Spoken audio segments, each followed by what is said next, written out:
Hello everyone, দুঃখিত হচ্ছে মাঝখানে সাউন্ড হয়তো ক্লিয়ার শোনা যাচ্ছিল না। এখন কি সাউন্ড ক্লিয়ার শোনা যাচ্ছে কিনা কাইন্ডলি একটু জানাবা তোমরা।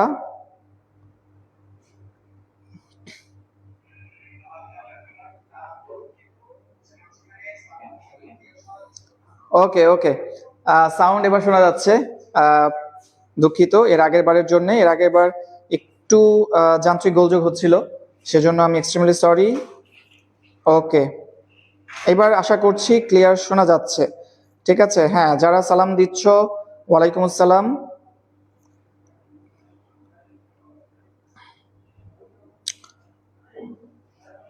ওকে, ঠিক আছে। তো আমি আবার পরিচয় দিচ্ছি, প্রথমে হয়তো আমার পরিচয় শোনা যায়নি। আমি ডক্টর নিশান, মেডিইনের সহকারী পরিচালক এবং খুলনা শহরে সুনামের সহিত অ্যাডমিশন করাচ্ছি। সো হচ্ছে যে আজকে তোমাদের সাথে আমার প্রথম ক্লাস, এবং হচ্ছে যে আজকে আমার টপিক হচ্ছে বোটানি চ্যাপ্টার 2, তাই না, কোষ বিভাজন। সো কোষ বিভাজন চ্যাপ্টারটা আমরা এমন ভাবেই পড়বো ইনশাল্লাহ, তোমরা যে আমাকে 1 থেকে 1.5 ঘন্টা যে সময়টুকু আমাদের লাগবে এই সময়টুকু তুমি ব্যয় করবা, আমি চেষ্টা করব যেন সেই সময়টুকু ফ্রুটফুল ওয়েতে তুমি কাজে লাগাইতে পারো। ঠিক আছে, এবং এই সময়টুকুতে আমার চেষ্টা থাকবে যে পুরো টপিকটুকুকে তোমার কাছে কিভাবে সহজবোধ্য করা যায়, তুমি কিভাবে সহজে বুঝতে পারো, কিভাবে সহজে মনে রাখতে পারো, ঠিক আছে, সেইভাবেই আমি ইনশাল্লাহ চেষ্টা করব। এবং তোমরা হচ্ছে যে যেহেতু প্রি মেডিকেল ব্যাচ, সো সামনে প্রথমে হচ্ছে তোমাদের এইচএসসি এক্সাম, তো সেইভাবেই আমার এটা থাকবে যে শুধুমাত্র মেডিকেল ওরিয়েন্টেড না, তোমার এইচএসসি এক্সামের জন্য কিভাবে তোমার পড়া উচিত, এর পরবর্তীতে তোমার হচ্ছে অ্যাডমিশনের জন্য কিভাবে করা উচিত, একটা কম্বাইন্ড একটা ক্লাস আমি ইনশাল্লাহ আজকে তোমাদেরকে অফার করব। ঠিক আছে, তো তোমাদের যদি কোনো ক্লাসের মাঝখানে যদি কোনো কোশ্চেন থাকে তো তোমরা কমেন্ট করবা, আমি ক্লাসের মধ্যে মধ্যে যদি হচ্ছে যে আমি একটু দেখবো, ঠিক আছে, তখন আমি অ্যান্সার করে দেবো ইনশাল্লাহ। আর যদি ক্লাসের মধ্যে দেখার সুযোগ না হয়, সো সেই ক্ষেত্রে আমি হচ্ছে পরবর্তীতেও তোমাদের অ্যান্সার গুলো দিয়ে দিব। ঠিক আছে, ওকে, ঠিক আছে। আচ্ছা, হ্যাঁ, বারিক সর্দার বলছো যে ক্লাস ঠিক টাইমে। হ্যাঁ, আমরা আসলে ঠিক টাইমেই শুরু করতে চেয়েছিলাম, বাট আমাদের একটু যান্ত্রিক গোলযোগ হচ্ছিল, সেজন্য প্রবলেম হয়েছে এবং একটু দেরি হয়েছে আর কি। ঠিক আছে, তো আমরা কথা না বলি, আমরা শুরু করে দিই। ঠিক আছে, ওকে। সো আজকে আমাদের পড়ার টপিক হচ্ছে কোষ বিভাজন, তাই না?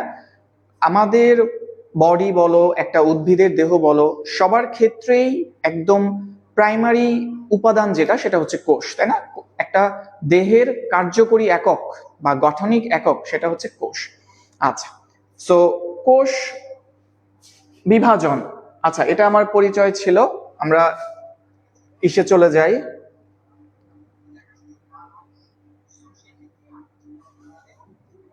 ওকে, আচ্ছা, কোষ বিভাজনের মধ্যে প্রথম যেই কথাটা সেটা হচ্ছে যে একটা কোষ থেকে 2টো বা 4টা অপত্য কোষ সৃষ্টি করার যে প্রক্রিয়া, এটাকেই আমরা বলি হচ্ছে কোষ বিভাজন, তাই না? এখন কথা হচ্ছে যে সর্বপ্রথম কোন বিজ্ঞানী কোষ বিভাজন প্রত্যক্ষ করেন? সর্বপ্রথম কোন বিজ্ঞানী কোষ বিভাজন প্রত্যক্ষ করেন? আচ্ছা, বলতো কোন বিজ্ঞানী প্রত্যক্ষ করেন? Walter Fleming. কোন বিজ্ঞানী করেন বলতো?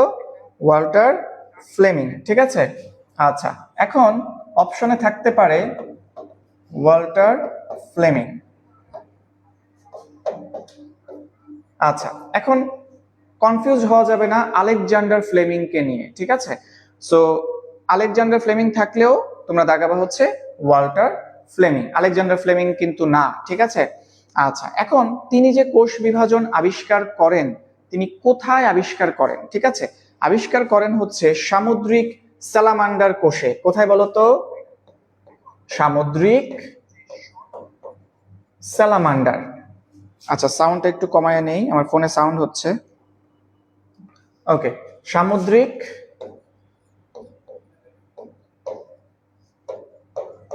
স্যালামান্ডার, তাই না?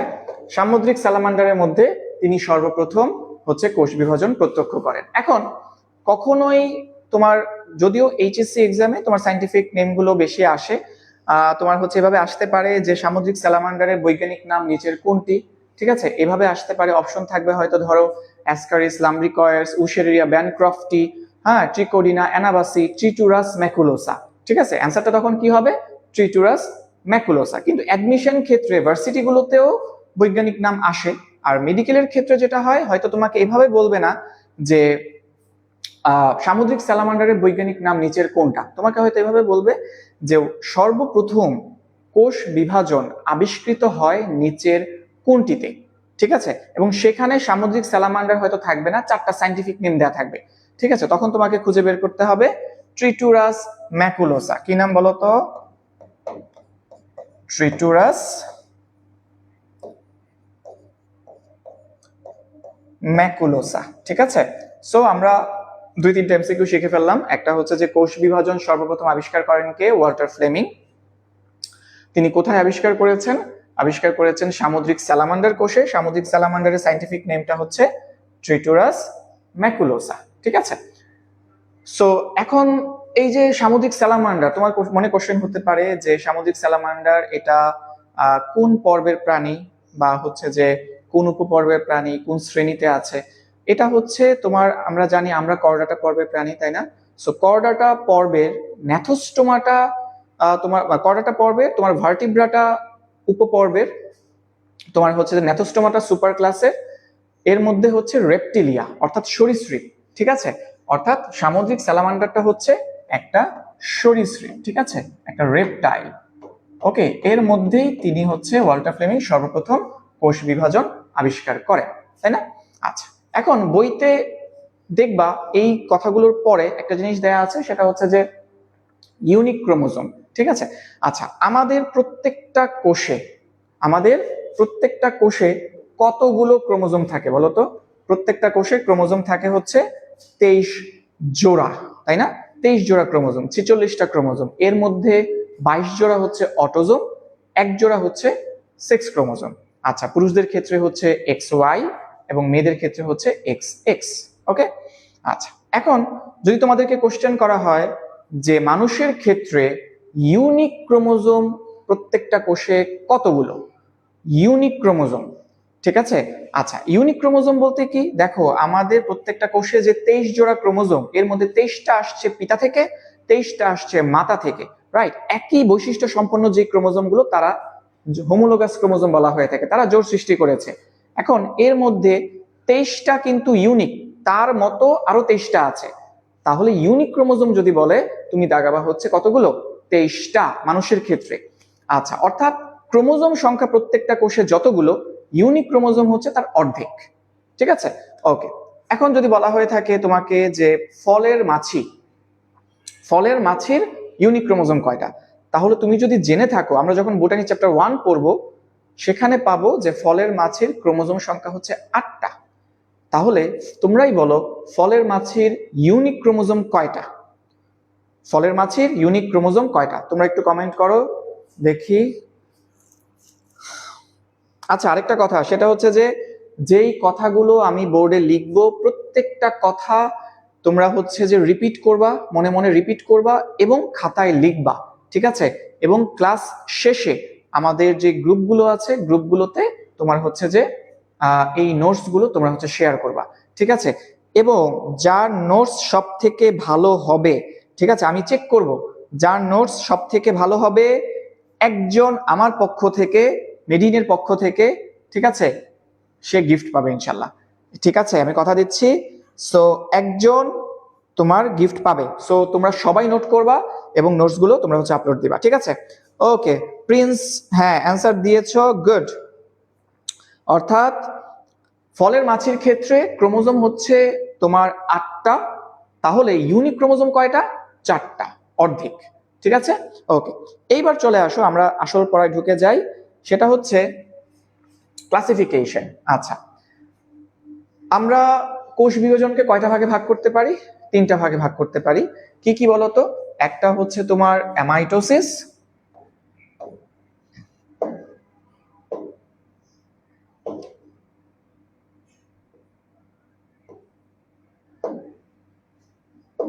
আচ্ছা, প্রথমটা হচ্ছে আমাদের অ্যামাইটোসিস, যেটাকে বলা হয়ে থাকে প্রত্যক্ষ কোষ বিভাজন, রাইট? আচ্ছা, সেকেন্ড যেটা, সেটা হচ্ছে আমাদের মাইটোসিস। এরপরে আছে হচ্ছে মিওসিস বা মায়োসিস। আচ্ছা, এখন দেখো অ্যামাইটোসিস, অ্যামাইটোসিস বা প্রত্যক্ষ কোষ বিভাজন, অ্যামাইটোসিসকে কি বলা হয়? প্রত্যক্ষ কোষ বিভাজন। কেন বলা হয় আমি আলোচনা করছি। মাইটোসিসকে বলা হয় সমীকরণিক কোষ বিভাজন। তোমরা লিখবা যে মাইটোসিসকে কি বলা হয়? সমীকরণিক কোষ বিভাজন। মিওসিসকে কি বলা হয়? হ্রাসমূলক কোষ বিভাজন। কি বলা হয় বলতো? মিওসিসকে কি বলা হয়? হ্রাসমূলক কোষ বিভাজন। তাহলে আমরা মনে রাখবো অ্যামাইটোসিসকে বলা হচ্ছে প্রত্যক্ষ কোষ বিভাজন, মাইটোসিসকে বলা হচ্ছে সমীকরণিক কোষ বিভাজন এবং মিওসিসকে বলা হচ্ছে হ্রাসমূলক বা রিডাকশনাল সেল ডিভিশন। ঠিক আছে? আর মাইটোসিসকে বলা হচ্ছে সমীকরণিক বা ইকুয়েশনাল সেল ডিভিশন। ওকে, এইবার চলে আসো যে তোমার হচ্ছে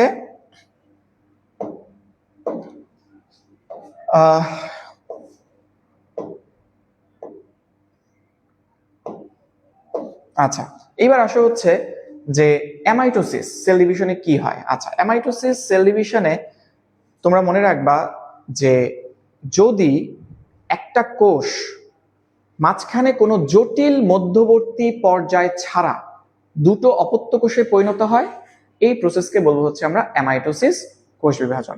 তার মানে যেই কথাটার উপর গুরুত্ব দিতে হবে সেটা হচ্ছে জটিল মধ্যবর্তী পর্যায় ছাড়া, তাই না? কোনো কি নেই? জটিল মধ্যবর্তী পর্যায় ছাড়া, তাই না? জটিল মধ্যবর্তী পর্যায় ছাড়া যদি একটা কোষ দুইটা অপত্য কোষে পরিণত হয়ে যায় সেটাকেই বলছি আমরা অ্যামাইটোসিস। আচ্ছা, জটিল মধ্যবর্তী পর্যায় বলতে আসলে কি বোঝানো হয়েছে? জটিল মধ্যবর্তী পর্যায় বলতে আমরা যখন মাইটোসিস মিওসিস পড়বো ওখানে আমরা পাবো prophase, prometaphase, metaphase, anaphase, telophase, তাই না? অনেকগুলো ধাপ আছে, প্রত্যেকটা ধাপে অনেক গুরুত্বপূর্ণ ঘটনাগুলো ঘটে। সো এইখানে কিন্তু সেরকম কিছু নাই। এখানে একটা সেল, ধরো এইটা যদি একটা কোষ হয়, এটা তার নিউক্লিয়াস, কি হবে? এখান থেকে মাঝ বরাবর একটু খাঁজের তৈরি হবে। কি তৈরি হবে বলো? একটা খাঁজের মতো তৈরি হবে এবং নিউক্লিয়াসটাও কিন্তু আকারে কি হয়ে যাবে? লম্বাটে ধরনের হয়ে যাবে, তাই না? এবং এই খাঁজটা ক্রমান্বয়ে আরো গভীর থেকে গভীরতর হবে। তাহলে এরকম হয়ে যাবে নিউক্লিয়াসটা, এরকম হয়ে যাবে, কোষটা আরো চেপে আসবে। তাহলে মাঝখানে যখন কোষটা চাপতে চাপতে একদম চেপে যাবে তখন হচ্ছে কি দুটো অপত্য কোষে পরিণত হয়ে যাবে, তাই না?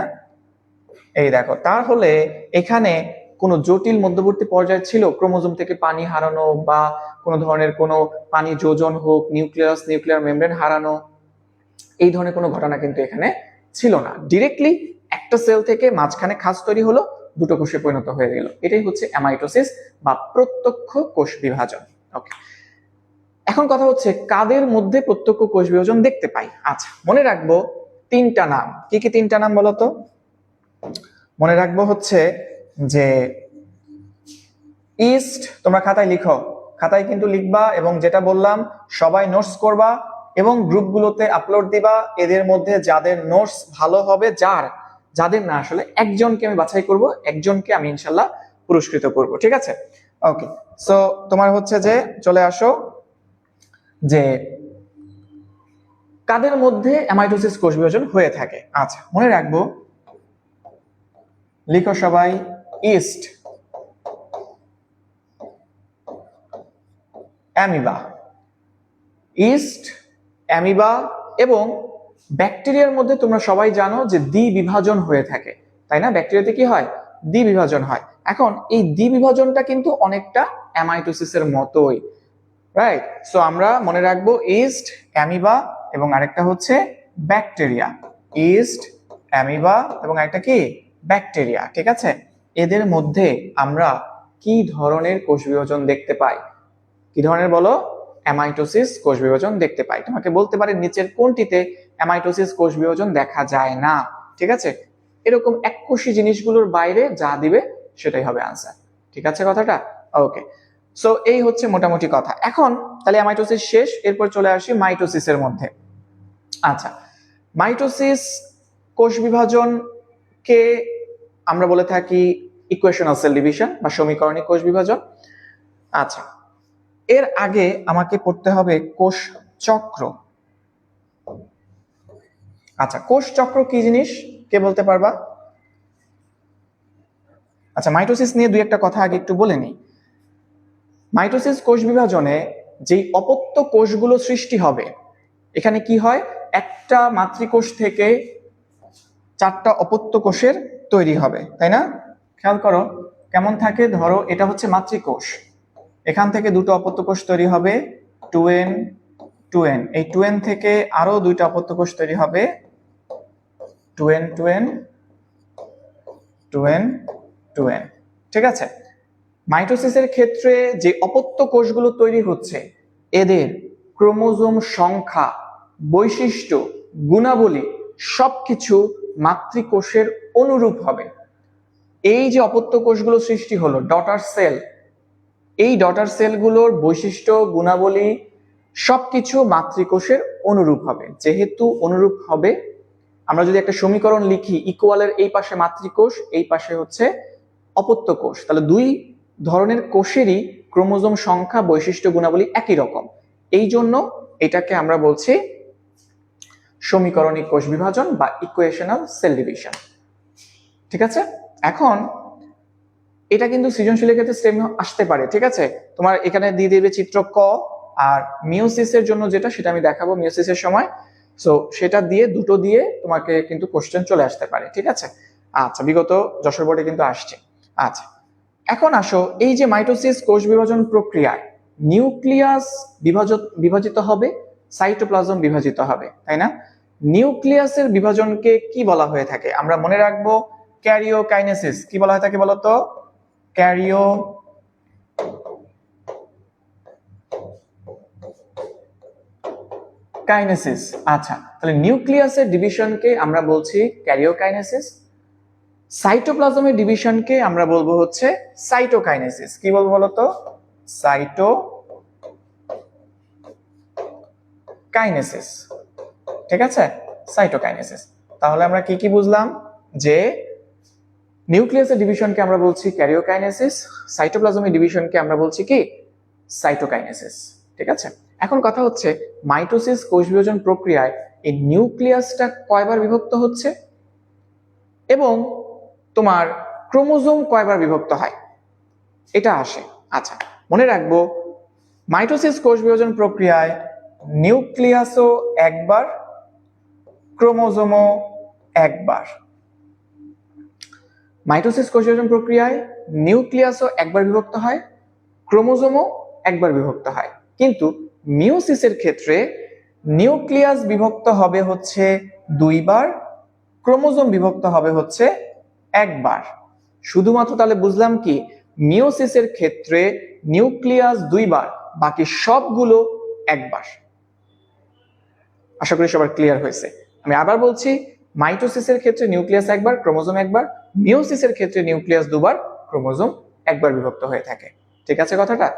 এখন কথা হচ্ছে, এই যে বললাম ক্যারিওকাইনেসিস, এই ক্যারিওকাইনেসিসটা মানে কে নামকরণ করেছেন বা কে আবিষ্কার করেছেন?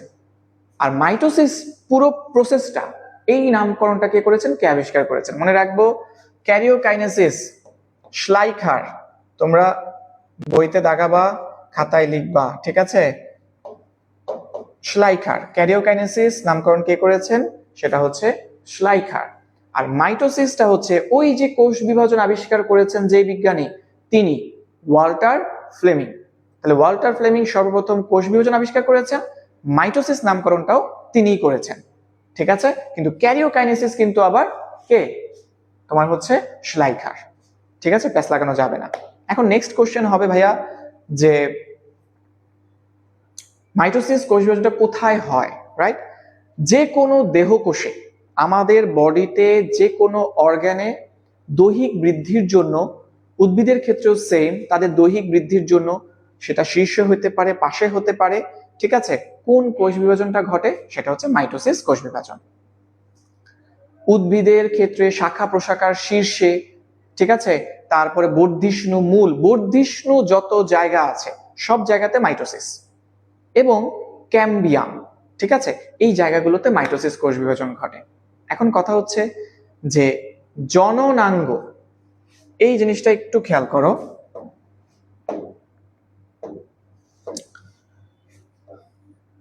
যদি আমি জননাঙ্গের কথা বলি, তোমাদের অনেকেই হয়তো অ্যান্সার দিবা জনন দেখলেই কেন যেন অনেকে মিওসিসের কথা ভাবতে চায়, ঠিক আছে, কিন্তু জননাঙ্গের কথা যদি বলি, এটা কি? এটা একটা অর্গান না?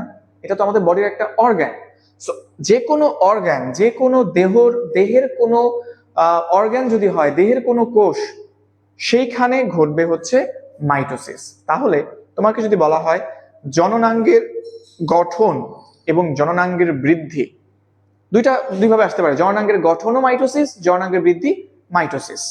কিন্তু যদি বলে জনন কোষের সৃষ্টি, তোমরা লিখো খাতায় যে জননাঙ্গ দেখলেই তুমি দাগাবা হচ্ছে মাইটোসিস।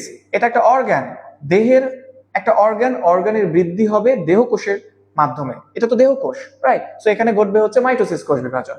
কিন্তু জনন কোষ, এই জননাঙ্গের ভেতরে যে কোষ তৈরি হয় সেটা হচ্ছে জনন কোষ, ওই কোষের সৃষ্টি সেটা হয় হচ্ছে মায়োসিস কোষ বিভাজন প্রক্রিয়া। তাহলে এখানেও কথা আছে, এটাও কনফিউশন ক্লিয়ার করো। সেটা হচ্ছে যদি বলা হয় জনন কোষের সৃষ্টি, এইটা দাগাবো হচ্ছে মিওসিস। কোন কোষ বিভাজন প্রক্রিয়া বলো? জনন কোষের সৃষ্টি যদি বলে তাহলে হচ্ছে মিওসিস। কিন্তু যদি বলে জনন কোষের সংখ্যা বৃদ্ধি, জনন কোষের সংখ্যা বৃদ্ধি, আমি আবারও বলছি জনন কোষের সংখ্যা বৃদ্ধি, তাহলে তুমি দাগাবা হচ্ছে মাইটোসিস। তাহলে কনফিউশন গুলো ক্লিয়ার হয়েছে? জননাঙ্গের গঠন বৃদ্ধি মাইটোসিস, জনন কোষের সৃষ্টি মিওসিস, জনন কোষের সংখ্যা বৃদ্ধি বা গ্যামিটের সংখ্যা বৃদ্ধি, দ্যাট ইজ মাইটোসিস। সংখ্যা বৃদ্ধি হয়ে থাকে মাইটোসিস কোষ বিভাজন প্রক্রিয়ায়। আশা করছি সবার ক্লিয়ার হয়েছে। এইবার চলে আসো, দেখো তুমি এই যে এতগুলো বছর পড়াশোনা করছো, কষ্ট করছো, কিসের উদ্দেশ্যে একটু বলো তো?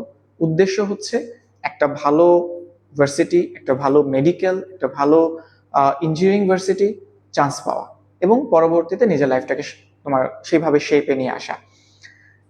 এখন এই যে এত বছর কষ্ট করছো শুধুমাত্র কিন্তু ওই অ্যাডমিশনে 1 ঘন্টা 1.5 ঘন্টা পরীক্ষার জন্য, রাইট? তাহলে কোষের ব্যাপারটাও তো সেরকম, কোষ তৈরি হবে, কোষের বৃদ্ধি হবে, কোষের সংখ্যা বৃদ্ধি হবে, তাই না? সো এই যে পুরো কোষের যে পুরো চক্রটা, এই চক্রটা সম্পন্ন করতে গেলে ওর একটা প্রিপারেশন লাগবে না? তুমি যেমন এখন প্রিপারেশন নিচ্ছ কার জন্য? ওই 1 ঘন্টার একটা পরীক্ষার জন্য। সেম ভাবে ও কিন্তু জাস্ট মাইটোসিসের জন্য আগে অনেক সময় ধরে সে প্রিপারেশন নেয়। এই প্রিপারেটরি ফেজটাকে বলা হয় থাকে ইন্টারফেজ। প্রিপারেটরি ফেজটার নাম ইন্টারফেজ। ইন্টারফেজের পরে তোমার হচ্ছে মাইটোসিস কোষ বিভাজনটা হয়। অর্থাৎ ইন্টারফেজ পর্যায়ে সে হচ্ছে পুরো মাইটোসিসের জন্য যা যা লাগবে সবকিছু গুছায় ফেলে, আর লাস্টে অল্প সময়ের মধ্যে মাইটোসিস কোষ বিভাজনটা হয়ে যায়। তাহলে তোমরাই বলো কার জন্য সময়কালটা বেশি হবে? প্রস্তুতিকালটা, যেটা বললাম তোমাদের লাইফের সাথে রিলেট করে নাও। প্রস্তুতিকালটা, একটা মহৎ কাজ, একটা গুরুত্বপূর্ণ কাজ করার জন্য তার প্রস্তুতিকালটা কিন্তু অনেক দীর্ঘ। উসাইন বোল্ট 15 বছর ধরে দৌড়াইছেন শুধুমাত্র 100 মিটার স্প্রিন্টে 9.52 সেকেন্ডে, অর 62 সেকেন্ড মনে হয়, ওই স্প্রিন্ট কমপ্লিট করার জন্য, রাইট? তিনি ওয়ার্ল্ড রেকর্ড করেছেন। তো ওই যে ওয়ার্ল্ড রেকর্ড করলো, এটা কি একদিনের ফসল? বছরের পর বছর তিনি প্র্যাকটিস করে সেই সফলতাটুকু পেয়েছেন। সো একটা গুরুত্বপূর্ণ কাজ করার আগে তার যে প্রিপারেটরি ফেজ, সেই ফেজটা অনেক লম্বা। সেম ভাবে কোষের ক্ষেত্রেও মাইটোসিস একটা গুরুত্বপূর্ণ কাজ, কোষ বিভাজন হইতে হবে। সো কোষ বিভাজন হইতে গেলে তার জন্য যে প্রিপারেশন সেটা অনেক দীর্ঘ সময় ধরে হয়। তাহলে ওই দীর্ঘ সময়টাকে বলা হয়ে থাকে ইন্টারফেজ। কি বলা হয় বলতো? ইন্টারফেজ। আচ্ছা, এখন কে বলতে পারবা যে ইন্টারফেজে কত পার্সেন্ট সময় ব্যয় হয়? আচ্ছা, আমি এখানে লিখি, ধরো ইন্টারফেজ, এখানে আছে ধরো হচ্ছে মাইটোসিস। আচ্ছা, মনে রাখবা ইন্টারফেজের জন্য সময় ব্যয় হয় 90 থেকে 95% সময়। আমার প্রত্যেকটা কথা ইম্পর্টেন্ট এমসিকিউ, প্রত্যেকটা কথা, ঠিক আছে? ইন্টারফেজের জন্য সময় ব্যয় হয় কত পার্সেন্ট? 90 থেকে 95% সময় ব্যয় হচ্ছে। তাহলে মাইটোসিসের জন্য কত পার্সেন্ট? 5 থেকে অনলি 10% সময়। 5 থেকে কত পার্সেন্ট? 10% সময়। তোমাকে যদি কোশ্চেন করা হয় কোষ চক্রকে কয়টা ভাগে ভাগ করা হয়েছে, তোমরা বলবা দুটো ভাগ। কোষ চক্রের ভাগ কিন্তু দুটো, কি কি? একটা হচ্ছে ইন্টারফেজ, একটা হচ্ছে মাইটোসিস। ইন্টারফেজের জন্য সময় লাগে 90 থেকে 95%, মাইটোসিসের জন্য 5 থেকে 10%। এই ইন্টারফেজকে আমরা আবার তিনটা ভাগে ভাগ করতে পারি। কি কি ভাগ বলতো? G1, S এবং G2, G1, S এবং G2, গ্যাপ 1, S এবং G2। এই S দিয়ে কি হয়? S দিয়ে মনে রাখবো সিনথেসিস। সিনথেসিস মানে সংশ্লেষণ বা তৈরি করা। কি তৈরি করবে এখানে? নতুন ডিএনএ তৈরি করবে। ডিএনএ থেকে ডিএনএ যে তৈরি করবে কোন প্রক্রিয়ায় তৈরি করে? কোন প্রক্রিয়া বলো? রেপ্লিকেশন প্রক্রিয়ায়। তাহলে এই এস ধাপে তৈরি হবে হচ্ছে ডিএনএ, কোন প্রক্রিয়ায় তৈরি হবে? রেপ্লিকেশন প্রসেসের মাধ্যমে তৈরি হবে। এখন এই জি1 এর জন্য সময় লাগে কত পার্সেন্ট? মুখস্থ করো, সবাই খাতায় লিখো। 30 থেকে 40% সময় ব্যয় হয় জি1 ধাপের জন্য। এস ধাপের জন্য ব্যয় হয় হচ্ছে 30 থেকে 50% সময়। কত পার্সেন্ট বলো তো? 30 থেকে 50%। 30 থেকে 50% সময় ব্যয় হচ্ছে এই এস ধাপের জন্য। জি2 এর জন্য ব্যয় হচ্ছে 10 থেকে 20% সময়। তাহলে একটু খেয়াল করো, জি1 এর জন্য 30 থেকে 40, এস এর জন্য 30 থেকে 50, জি2 এর জন্য 10 থেকে 20%। তাহলে তোমাকে যদি কোশ্চেন করা হয় যে সব থেকে বেশি সময় ব্যয় হয় ইন্টারফেজের কোন দশায়, দ্যাট ইজ এস দশায়, 30 থেকে 50% সময়। ঠিক আছে কথাটা? আশা করছি এই জিনিসগুলো মুখস্থ হয়েছে। এখন কথা হচ্ছে এই যে তোমার আমরা কোষচক্র পড়ছি, অর্থাৎ মাইটোসিস এবং ইন্টারফেজ মিলে কোষচক্র তৈরি হয়। এই কোষচক্রটা আবিষ্কার করেছেন কে? বিজ্ঞানী হাওয়ার্ড এবং পেল্ক। কোন বিজ্ঞানী বলতো? বিজ্ঞানী হাওয়ার্ড অ্যান্ড পেল্ক। বিজ্ঞানীর নামগুলো মুখস্থ রাখবা কিন্তু, ঠিক আছে? বিজ্ঞানী হাওয়ার্ড এবং পেল্ক তিনি কোষচক্র বা সেল সাইকেল আবিষ্কার করেছেন। এরপরে তোমার কিছু এমসিকিউ আছে, তোমরা বইতে খাতায়ও লিখো, পড়া হয়ে যাবে। আমাদের বডিতে কি পরিমাণ সেল আছে? কি পরিমাণ বলো তো? 100 ট্রিলিয়ন। কি পরিমাণ বলো? 100 ট্রিলিয়ন। এটা কিন্তু মিলিয়ন, বিলিয়ন, ট্রিলিয়ন, কোয়াড্রিলিয়ন দিয়ে থাকতে পারে, ঠিক আছে? সো মনে রাখবো 100 ট্রিলিয়ন। এবং এটাকে যদি আমি সূচকে প্রকাশ করি তাহলে কত আসবে? 10 টু দি পাওয়ার 14। কত আসবে বলো তো? 10 টু দি পাওয়ার 14 সংখ্যক সেল আমাদের বডিতে থাকে। কিছু কোষ আছে বিভক্ত হয়, কিছু কিছু কোষগুলো কিন্তু বিভক্ত হয় না। জন্মের সময় যতগুলো কোষ ছিল ঠিক ততগুলো কোষই আছে, তাই না বলো? আচ্ছা, এখন কথা হচ্ছে যে কোন কোষগুলো কখনো বিভক্ত হয় না। 4টা কোষের নাম মনে রাখবো যেই কোষগুলো কখনো বিভক্ত হয় না। 4টা কোষের নাম মনে রাখবো যে কোষগুলো কখনো বিভক্ত হয় না। মনে রাখো, নাম্বার 1 হচ্ছে আরবিসি, নাম্বার 2 হচ্ছে পেশি কোষ, নাম্বার 3 হচ্ছে স্নায়ু কোষ, এবং নাম্বার 4 হচ্ছে উদ্ভিদের স্থায়ী কোষ। উদ্ভিদের স্থায়ী কোষ। আচ্ছা, তাহলে এই কোষগুলো কখনোই বিভক্ত হবে না। আরবিসি, পেশি কোষ, এগুলো বিভক্ত না হলেও আকারে কিন্তু বড় হতে পারে, ঠিক আছে? একটা থেকে দুটোতে পরিণত হচ্ছে না, নষ্ট হচ্ছে, নতুন ভাবে তৈরি হচ্ছে। আরবিসি কি একটা থেকে আরেকটা আরবিসি তৈরি হচ্ছে? না, আরবিসি 120 দিন পর নষ্ট হয়ে যাচ্ছে, পরবর্তীতে নতুন করে আরবিসি তৈরি হচ্ছে, নষ্ট হয়ে যাচ্ছে, নতুন করে তৈরি হচ্ছে, নষ্ট হয়ে যাচ্ছে, নতুন করে তৈরি হচ্ছে, একটা থেকে দুইটা হচ্ছে না কিন্তু। আচ্ছা, স্নায়ু কোষ জন্মের সময়ের মধ্যে যতগুলো কোষ ছিল ততগুলোই কিন্তু আছে, তাই না? আচ্ছা, এখন তোমার একটা কোশ্চেন হতে পারে, স্নায়ু কোষ তো কখনো বিভক্তই হয় না, তাহলে ব্রেইন টিউমার হয় কেন? আমরা জেনে রাখবো যে নিউরনটাই কিন্তু শুধুমাত্র স্নায়ুতন্ত্রের কোষ না, নিউরনের পাশে আরো অসংখ্য কোষ থাকে যেগুলোকে বলা হয় নিউরোগ্লিয়া।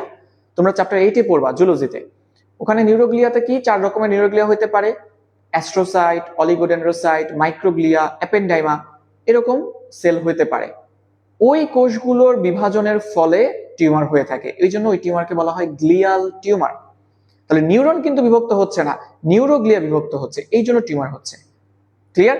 সো এই কোষগুলো কিন্তু কখনো কি হয় না, বিভক্ত হয় না। এই কোষগুলো কি হয় না, কখনো বিভক্ত হয় না, মনে রাখবে সবাই। এখন চলে আসো, পার্সেন্টেজ গুলো আমাদের পড়া হয়ে গেল।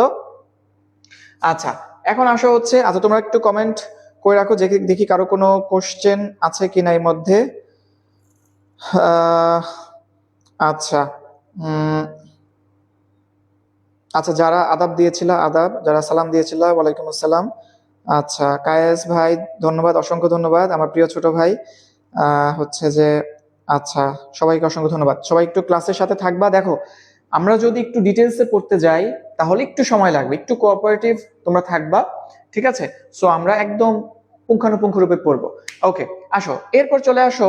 এখন এই যে কোষচক্র, এই কোষচক্রটা নিয়ন্ত্রণ করে কে? অভ্যন্তরীণ উদ্দীপনা দেয় কে, বাহ্যিক উদ্দীপনা দেয় কে? এই জিনিসগুলো আমরা মনে রাখবো, ঠিক আছে? 3টা কথা। তাহলে খেয়াল করো,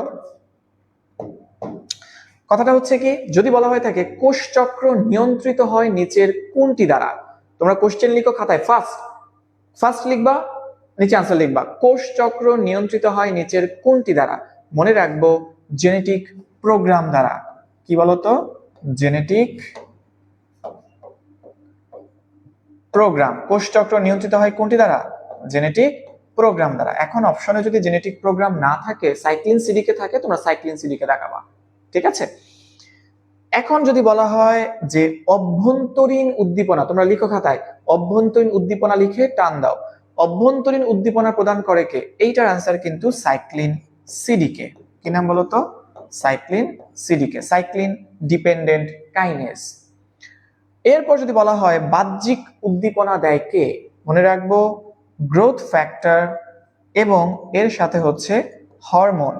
তোমাদের অপশনে যদি এরকম দেয়া থাকে নিচের কোনটি সত্য নয়, হরমোনের জায়গায় হয়তো এনজাইম দিয়ে দিবে, ঠিক আছে?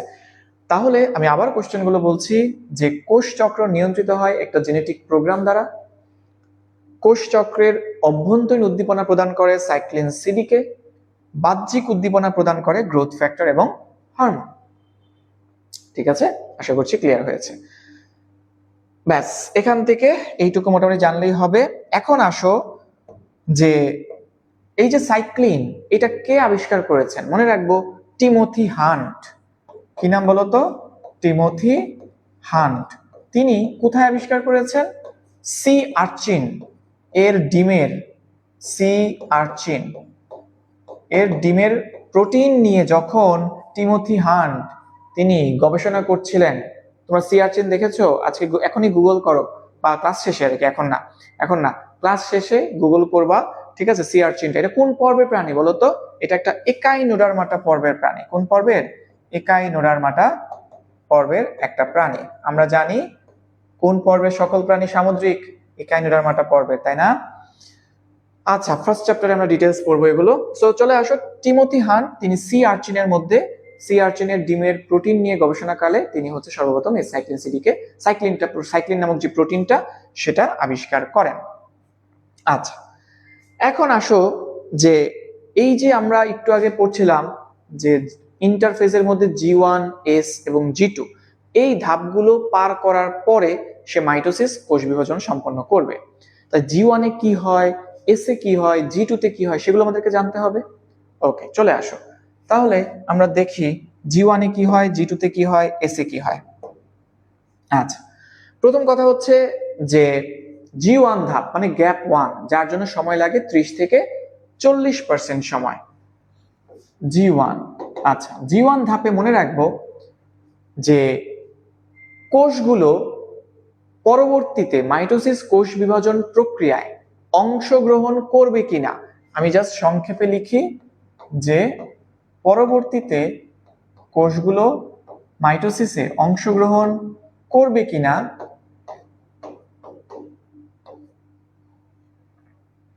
এইটা ডিসিশনটা হয়ে যায় G1 ধাপে।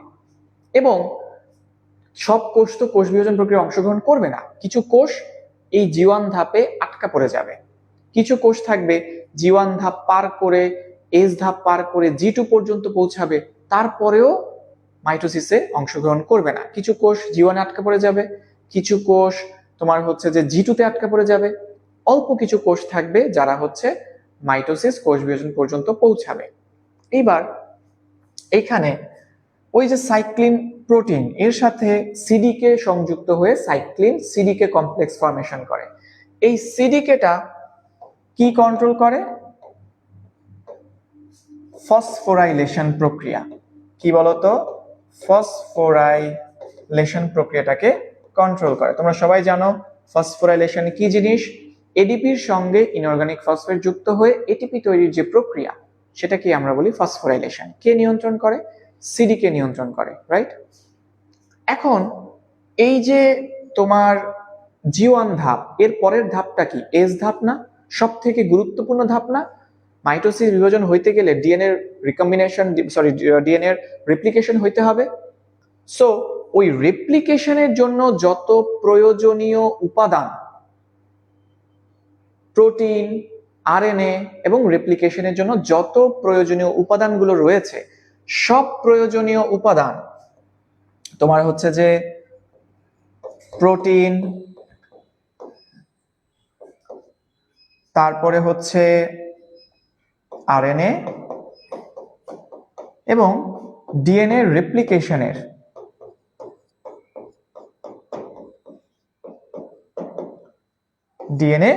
রেপ্লিকেশনের যত উপাদান, ঠিক আছে? আচ্ছা, কারেন্ট চলে গিয়েছে।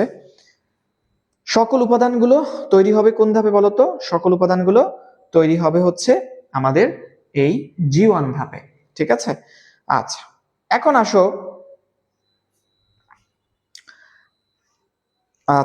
এখন আসো হচ্ছে যে এর পরের ধাপ এস ধাপে।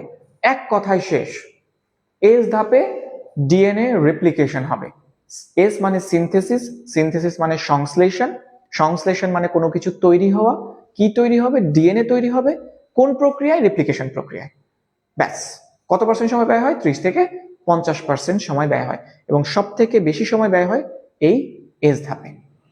এরপর চলে আসো, এটা লিখলাম না, তোমরা খাতায় লিখে নাও যে এস লিখো একটা কথা, দুইটা কথা লিখো। একটা হচ্ছে যে ডিএনএ রেপ্লিকেশন হচ্ছে, এবং নিচে লিখো হচ্ছে যে কত পার্সেন্ট সময় ব্যয় হচ্ছে? 30 থেকে 50% সময় এর মধ্যে ব্যয় হয়, ঠিক আছে? ওকে, চলে আসো এবার চলে আসো G2 ধাপে কি হয়। আচ্ছা, G2 ধাপে কি হবে? এটা হচ্ছে গ্যাপ 2, তাই না? G2 ধাপের পরের ধাপটাই কিন্তু আমাদের কি? মাইটোসিস কোষ বিভাজন, রাইট? Mitosis cell division. এখন আমরা জেনেছি যে ডিএনএ সিনথেসিস অর্থাৎ ডিএনএ রেপ্লিকেশনের জন্য যত উপাদান, সেটা তৈরি হচ্ছে কিন্তু G1 এ। পরের ধাপেরটা আগের ধাপে প্রিপারেশন নিবে। তাহলে মাইটোসিসের যে প্রিপারেশন সেটা কোন ধাপে নিবে? G2 ধাপে নিবে, রাইট? আচ্ছা, তাহলে এখানে G2 ধাপের মধ্যে মাইটোসিসের জন্য যে প্রিপারেশন গুলো লাগবে বিভাজন হওয়ার জন্য, সেটা তৈরি হবে হচ্ছে G2 ধাপে, ঠিক আছে? এখন এই G2 ধাপের মধ্যে কি হবে? মাইটোসিস বিভাজন হইতে গেলে আমার ওখানে কি তৈরি হইতে হবে? স্পিন্ডল তন্তু তৈরি হইতে হবে। মাইক্রোটিউবিউল ওই স্পিন্ডল তন্তু সৃষ্টির সূচনা করে। তাহলে আমার প্রথম কাজ হচ্ছে G2 ধাপে সেই মাইক্রোটিউবিউল তৈরি করা। এখন মাইক্রোটিউবিউলটা তৈরি করে কে? সেন্ট্রোমিয়ার। তাহলে এই ধাপে একটা সেন্ট্রোমিয়ার থেকে দুটো সেন্ট্রোমিয়ার, ঠিক আছে? একটা সেন্ট্রোমিয়ার থেকে কি তৈরি হয় বলতো? দুইটা সেন্ট্রোমিয়ার তৈরি হবে। একটা সেন্ট্রোমিয়ার থেকে কি তৈরি হবে? দুটো সেন্ট্রোমিয়ার তৈরি হবে। সেন্ট্রোমিয়ারটা পয়েন্টগুলো দিয়ে লিখে ফেলো। পরবর্তীতে সেন্ট্রোমিয়ার থেকে মাইক্রোটিউবিউল তৈরি হবে এবং মাইটোসিস বিভাজনে গিয়ে সেই মাইক্রোটিউবিউলটা স্পিন্ডল ফাইবার বা স্পিন্ডল তন্তু সৃষ্টি করবে। ঠিক আছে, এই ধাপের জন্য সময় লাগে কত? 10 থেকে 20% সময় ব্যয় হয়। এবং এই যে তোমার G2 ধাপ, এখানে এটিপি তৈরি হবে, প্রচুর শক্তি লাগবে না? শক্তি লাগবে তো, এখানে এটিপি তৈরি হবে এবং এই G2 থেকে পরবর্তীতে মাইটোসিস ধাপে প্রবেশ করতে গেলে একটা ফ্যাক্টরের প্রয়োজন। সেই ফ্যাক্টরটার নাম কি? ম্যাচুরেশন প্রমোটিং ফ্যাক্টর, যেটা হচ্ছে MPF। কি বলা হয়? MPF মানে হচ্ছে ম্যাচুরেশন প্রমোটিং ফ্যাক্টর। তোমাকে কোশ্চেন করবে G2 ধাপ থেকে মাইটোসিসে প্রবেশ করতে নিচের কোনটির প্রয়োজন? সেটা হচ্ছে মনে রাখবো আমরা ম্যাচুরেশন প্রমোটিং ফ্যাক্টর। ঠিক আছে, আচ্ছা এইবার আমাদের মোটামুটি আমাদের হচ্ছে যে কোষচক্র নিয়ে কথাবার্তা আমাদের হয়ে গেছে। আমাদের এখানে আর তেমন কিছু নাই। আচ্ছা দেখি আমাদের পরের টপিক এখানে কি আছে। আচ্ছা এখানে দুই একটা এমসিকিউ আছে, যেমন ধরো বিপাকীয় নিউক্লিয়াস কি জিনিস? বিপাকীয় নিউক্লিয়াসটা হচ্ছে, দেখো ইন্টারফেস যে পর্যায়টা, এখানে প্রচুর ক্রিয়া বিক্রিয়া ঘটবে, তাই না? সো ইন্টারফেস অবস্থায় কোষের যে নিউক্লিয়াস, ওইটাকে বলবো আমরা বিপাকীয় নিউক্লিয়াস। ওকে, এখন আসো কোষচক্রের নিয়ন্ত্রক, এই যে সাইক্লিন গুলো পড়লাম, সাইক্লিনটা 4 রকমের হতে পারে। কয় রকমের বলো? 4 রকমের। এখন কি কি সাইক্লিন মনে রাখবো? ডি, ই, এ, বি, ডিআব। ঠিক আছে, ডি দিয়ে কি বলতো? সাইক্লিন ডি কি নিয়ন্ত্রণ করে? G1 থেকে এস, এস থেকে G2, এই ধাপগুলো নিয়ন্ত্রণ করে হচ্ছে সাইক্লিন ডি। ই কি করে? রেপ্লিকেশনের জন্য কোষকে প্রস্তুত। তোমরা শুধুমাত্র কি ওয়ার্ডটা লিখে রাখো, প্লাস বইতেও গোল দিবা।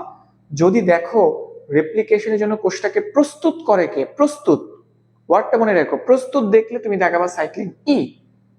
আর যদি দেখো যে প্রক্রিয়াটাকে সক্রিয় এবং ত্বরান্বিত, সক্রিয় ত্বরান্বিত দেখলে তুমি দেখাবা এ।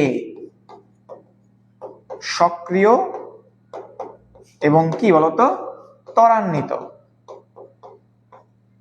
তুমি কি দেখাবা? দেখাবা হচ্ছে সাইক্লিন এ। বি কি করে?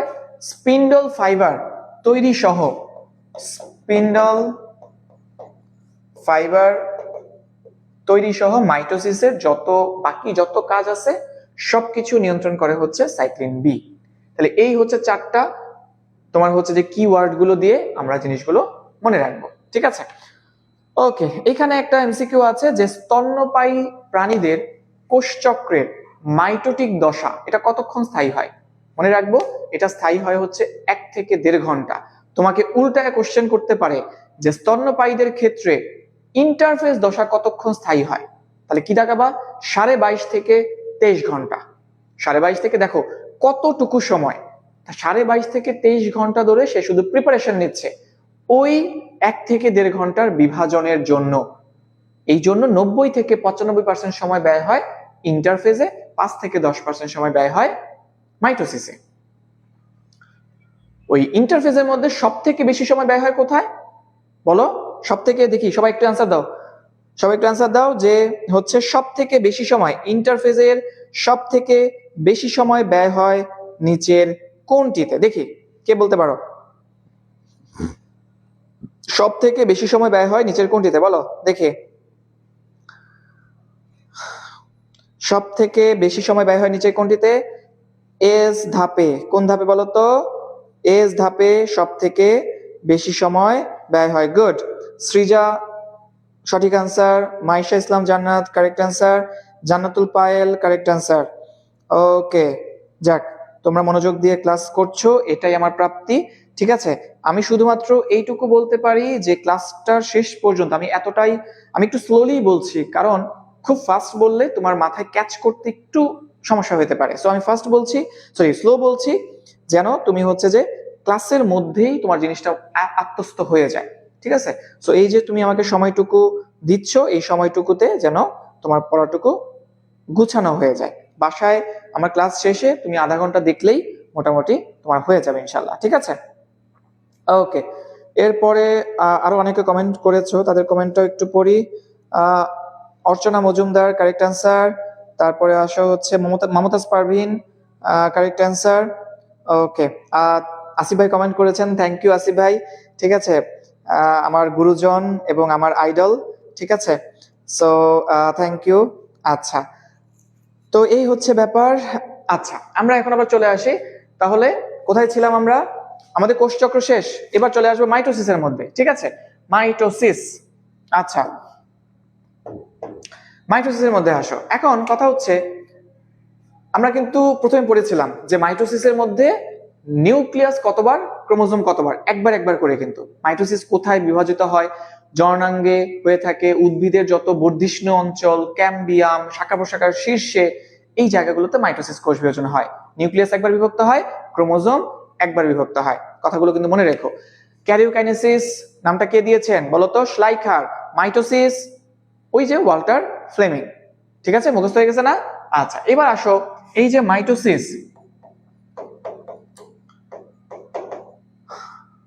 মাইটোসিস কোষ বিভাজনের এই যে ক্যারিওকাইনেসিস পার্টটুকু, অর্থাৎ নিউক্লিয়াসের বিভাজন, এই ক্যারিওকাইনেসিসটাকে আমরা 5টা ভাগে ভাগ করতে পারি। তোমরা ছোটবেলা থেকেই পড়ে আসছো, 9, 10-এও পড়েছো যে prophase, prometaphase, metaphase, anaphase, telophase, 5টা ধাপে আমরা ভাগ করতে পারি।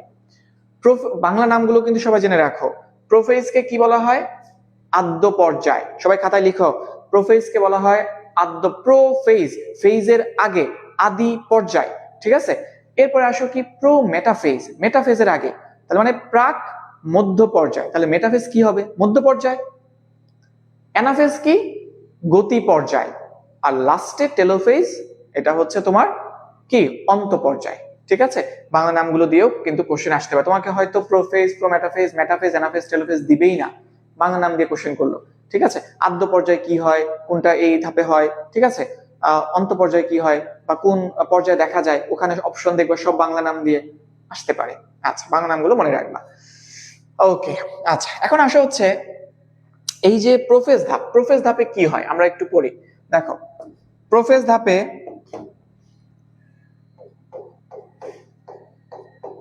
মনে রাখবো, এক কথায় যদি বলি, প্রোফেজে সবকিছু হারাবে। প্রোফেজে কি বলতো? সবকিছু হারাবে। আচ্ছা, কি হারাবে? দেখো, এখানে মনে রাখবো আমরা যে ক্রোমোজোম থেকে কি হারাবে? পানি হারাবে। রাইট, ক্রোমোজোম থেকে পানি হারাবে।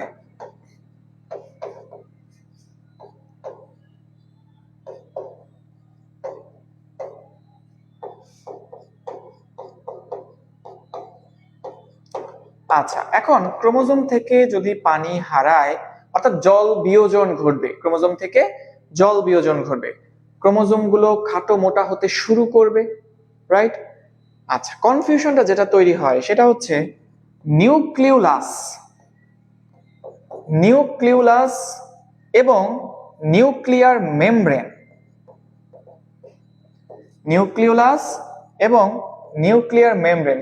বলতো, নিউক্লিওলাস, নিউক্লিয়ার মেমব্রেন এই ধাপে কি বিলুপ্ত হবে নাকি বিলুপ্ত হতে শুরু করবে? দেখি কে বলতে পারো। প্রোফেজ ধাপে নিউক্লিওলাস এবং নিউক্লিয়ার মেমব্রেনের কি বিলুপ্ত হবে নাকি বিলুপ্ত হতে শুরু করবে? এই কনফিউশনটা একটু ক্লিয়ার করে নাও। আমরা মনে রাখবো যে প্রোফেজ ধাপে নিউক্লিওলাস এবং নিউক্লিয়ার মেমব্রেন বিলুপ্ত হতে শুরু করবে, বিলুপ্ত হতে শুরু করবে। তাহলে তোমাদের কোশ্চেন হবে বিলুপ্ত হবে কোন ধাপে? তাহলে বিলুপ্তি ঘটবে হচ্ছে প্রোমেটাফেজ ধাপে। বিলুপ্ত হতে শুরু করবে প্রোফেজ, বিলুপ্ত ঘটবে প্রোমেটাফেজ। যদি বলে সম্পূর্ণ বিলুপ্ত থাকে কোন ধাপে, এটা কিন্তু মেটাফেজ। বিলুপ্ত হতে শুরু করবে প্রোফেজ, বিলুপ্ত হবে প্রোমেটাফেজ, সম্পূর্ণ বিলুপ্ত থাকে মেটাফেজ। ক্লিয়ার? আশা করি সবার ক্লিয়ার হয়েছে। এখন এই যে প্রোফেজ ধাপে, এর পরের ধাপেই প্রোমেটাফেজ, ওই ধাপে আমরা সবাই জানি যে স্পিন্ডল যন্ত্রের সৃষ্টি হবে। স্পিন্ডল যন্ত্র, যদি বলা হয় স্পিন্ডল যন্ত্রের সৃষ্টি ঘটে কোন ধাপে, অ্যান্সার প্রোমেটাফেজ। যদি বলে স্পিন্ডল তন্তু, স্পিন্ডল যন্ত্রের যে তন্তুগুলো সেগুলোই তো স্পিন্ডল তন্তু, স্পিন্ডল তন্তু সৃষ্টির সূচনা ঘটে কোন ধাপে? স্পিন্ডল তন্তু সৃষ্টির সূচনা ঘটে কোন ধাপে? এটা হচ্ছে প্রোফেজ ধাপে। তাহলে স্পিন্ডল তন্তুর সৃষ্টির সূচনা ঘটছে প্রোফেজ ধাপে, স্পিন্ডল যন্ত্র তৈরি হচ্ছে প্রোমেটাফেজ ধাপে। সবাই আমরা মনে রাখবো। এখন কথা হচ্ছে এরপর আসতে পারে যে স্পিন্ডল তন্তু উদ্ভিদ কোষে কোত্থেকে তৈরি হয়, প্রাণী কোষে কোত্থেকে তৈরি হয়। মনে রাখবো, সবাই লিখো খাতায়, সবগুলো কথা লিখতে গেলে কিন্তু আমার অনেক সময় চলে যাবে, ঠিক আছে? তোমরা একটু ফাস্ট ফাস্ট লিখে ফেলবা কিন্তু প্লিজ, যা বলছি লিখবা। আচ্ছা, এই যে স্পিন্ডল তন্তু, এটা উদ্ভিদ কোষে কোত্থেকে তৈরি হচ্ছে, প্রাণী কোষে কোত্থেকে তৈরি হচ্ছে। মনে রাখবো, উদ্ভিদ কোষে তৈরি হচ্ছে তোমার মাইক্রোটিউবিউল থেকে, প্রাণী কোষে কোত্থেকে তৈরি হচ্ছে, সেন্ট্রোমিয়ার থেকে। কথা ক্লিয়ার? উদ্ভিদ কোষে মাইক্রোটিউবিউল থেকে, প্রাণী কোষে সেন্ট্রোমিয়ার থেকে। ঠিক আছে? ওকে, আচ্ছা, তাহলে এই জিনিসগুলো আমরা প্রোফেজ সম্পর্কে জানলাম। আচ্ছা, প্রোফেজের মধ্যে আর কোনো কথা বাকি আছে? আচ্ছা, না, মোটামুটি আমরা কভার করেছি। ওকে, এবার চলে আসো প্রোমেটাফেজ, অর্থাৎ প্রাক মধ্য পর্যায়। প্রোমেটাফেজের মধ্যে কি হবে দেখো, আমরা আগের ধাপে পড়েছি প্রোফেজ ধাপে যে স্পিন্ডল তন্তু সৃষ্টির সূচনা ঘটবে। প্রোমেটাফেজ ধাপে স্পিন্ডল যন্ত্র তৈরি হবে। কি তৈরি হবে বলতো? স্পিন্ডল যন্ত্র। আমরা কিন্তু প্যাচ লাগাবো না, স্পিন্ডল তন্তু সৃষ্টির সূচনা ঘটবে প্রোফেজে, স্পিন্ডল যন্ত্র তৈরি হবে প্রোমেটাফেজে। এই ধরো একটা স্পিন্ডল যন্ত্র, বলতো স্পিন্ডল যন্ত্র কি আকৃতির? মাকু আকৃতির, পেট মোটা, দুই পাশে চিকন, এটাই মাকু আকৃতি। আচ্ছা, তাহলে স্পিন্ডল যন্ত্রের এই দুই প্রান্তকে কি বলা হয়? মেরু, রাইট? মাঝখানের অঞ্চলটাকে কি বলা হয়? ইকুয়েটর বা বিষুবীয় অঞ্চল বা নিরক্ষীয় অঞ্চল, তাই না? ইকুয়েটর, বিষুবীয় অঞ্চল, নিরক্ষীয় অঞ্চল বলা হয়ে থাকে মাঝখানের অঞ্চলটাকে। আচ্ছা, এখন এখানের যে তন্তুগুলো সৃষ্টি হবে এগুলোকে বলছি আমরা স্পিন্ডল তন্তু। স্পিন্ডল তন্তু সবগুলোর মধ্যে কি ক্রোমোজোমের সেন্ট্রোমিয়ার লাগানো থাকবে? সবগুলোর মধ্যে লাগানো থাকবে না। ধরো এটার মধ্যে ক্রোমোজোমের সেন্ট্রোমিয়ার লাগানো আছে আর এইটার মধ্যে ক্রোমোজোমের সেন্ট্রোমিয়ার লাগানো আছে, তাহলে সবগুলোই কিন্তু স্পিন্ডল ফাইবার, বাট স্পেশালি এই তন্তুটা এবং এই তন্তুটা এরা কিন্তু ট্রাকশন ফাইবার বা আকর্ষণ তন্তু। তাহলে সকল আকর্ষণ তন্তুই স্পিন্ডল ফাইবার বা স্পিন্ডল তন্তু, কিন্তু সকল স্পিন্ডল তন্তু কিন্তু আকর্ষণ তন্তু না। এখানে আরেকটা কোশ্চেন তোমার মনে কোশ্চেন উদয় হতে পারে, সেন্ট্রোমিয়ারটা যে লাগানো, এটা আসলে মনে উদয় হবে না, এটা এমসিকিউর জন্য ইম্পর্টেন্ট। সেটা হচ্ছে এই যে সেন্ট্রোমিয়ারটা স্পিন্ডল ফাইবারের কোথায় লাগানো? মনে রাখবো, কাইনেটোকোরের মোটর প্রোটিনে। কোন প্রোটিনে বলো? লিখো, কাইনেটোকোরের মোটর প্রোটিনে। এই সেন্ট্রোমিয়ারটা স্পিন্ডল তন্তুর সাথে কোথায় লাগানো? সেন্ট্রোমিয়ারের কাইনেটোকোরের মোটর প্রোটিনের সাথে এই স্পিন্ডল তন্তুটা সংযুক্ত। কাইনেটোকোরের মোটর প্রোটিনে, ফার্স্ট অধ্যায় কাইনেটোকোর আমরা পড়বো, সেখানে ডিটেইলস। আচ্ছা আচ্ছা, এখানে তোমাদের আরেকটা কনফিউশন হয়, সেটা হচ্ছে সেন্ট্রিওল, সেন্ট্রোজোম, সেন্ট্রোমিয়ার, তাই না?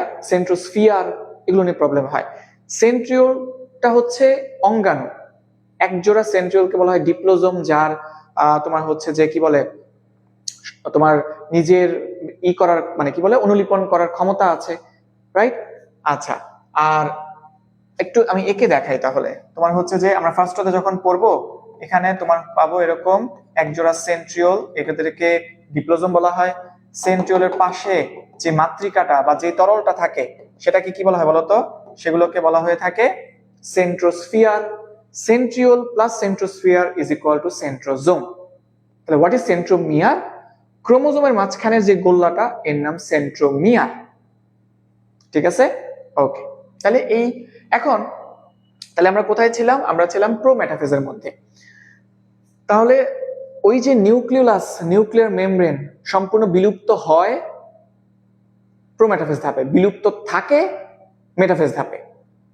এখন এই ধাপে ক্রোমোজোমগুলো কি বিষুবীয় অঞ্চলে পৌঁছাইছে? পৌঁছায়নি। ওর উদ্দেশ্য কি? উদ্দেশ্য কিন্তু বিষুবীয় অঞ্চল পর্যন্ত যাওয়া, ও যেহেতু এখনো পৌঁছায় নাই, ওর খুব ইচ্ছা করছে যে সে বিষুবীয় অঞ্চলে যাবে, সে যেহেতু এখনো যেতে পারে নাই, ওর মধ্যে একটা মানে বোর্ডম কাজ করছে। সো ও এখানে থেকে নাচতে থাকবে। কি করতে থাকবে বলো? নাচতে থাকবে। এটাকে ক্রোমোজোমের ড্যান্স বা ক্রোমোজোমাল ড্যান্স বা ক্রোমোজোমীয় নৃত্য বলা হয়। তাহলে ক্রোমোজোমীয় নৃত্য দেখা যায় নিচের কোন ধাপে? প্রোমেটাফেজ ধাপে। ক্রোমোজোমাল ড্যান্স দেখা যায় কোন ধাপে? প্রোমেটাফেজ ধাপে। এইবার আসো, শেষ প্রোমেটাফেজ এইটুকু। এখন আসো মেটাফেজ ধাপে কি হয়। আচ্ছা, মেটাফেজ সবগুলো কথা কিন্তু লিখবা। আচ্ছা, আমি লিখতে গেলে অনেকগুলো কথা স্কিপ করতে হবে, কারণ ক্লাস অনেক লেংদি হয়ে যাবে তাহলে। ঠিক আছে, মেটাফেজের মধ্যে মনে রাখবো মেটা মোটা, মেটা মোটা। তাহলে ক্রোমোজোম গুলো সব থেকে বেশি খাটো মোটা হবে কোন ধাপে? মেটাফেজ ধাপে। মেটা মানে মোটা, তাহলে ক্রোমোজোম গুলো সব থেকে বেশি খাটো মোটা হবে মেটাফেজ ধাপে। কিভাবে হবে? কনডেনসেশন, মানে ক্রোমোজোম গুলো পেঁচিয়ে পেঁচিয়ে, পাক খেয়ে খেয়ে অনেক মোটা আকৃতি ধারণ করে। কনডেনসেশন তোমাকে কোশ্চেন করবে, কনডেনসেশন। কনডেনসেশন দেখা যায় নিচের কোন ধাপে? মেটাফেজ ধাপে। কনডেনসেশন কেন হয়? সুপার কয়েলিং এর মাধ্যমে পেঁচিয়ে পেঁচিয়ে তৈরি করে। সো কনডেনসেশন, সুপার কয়েলিং এগুলো দেখা যায় নিচের কোন ধাপে? মনে রাখবো মেটাফেজ ধাপে।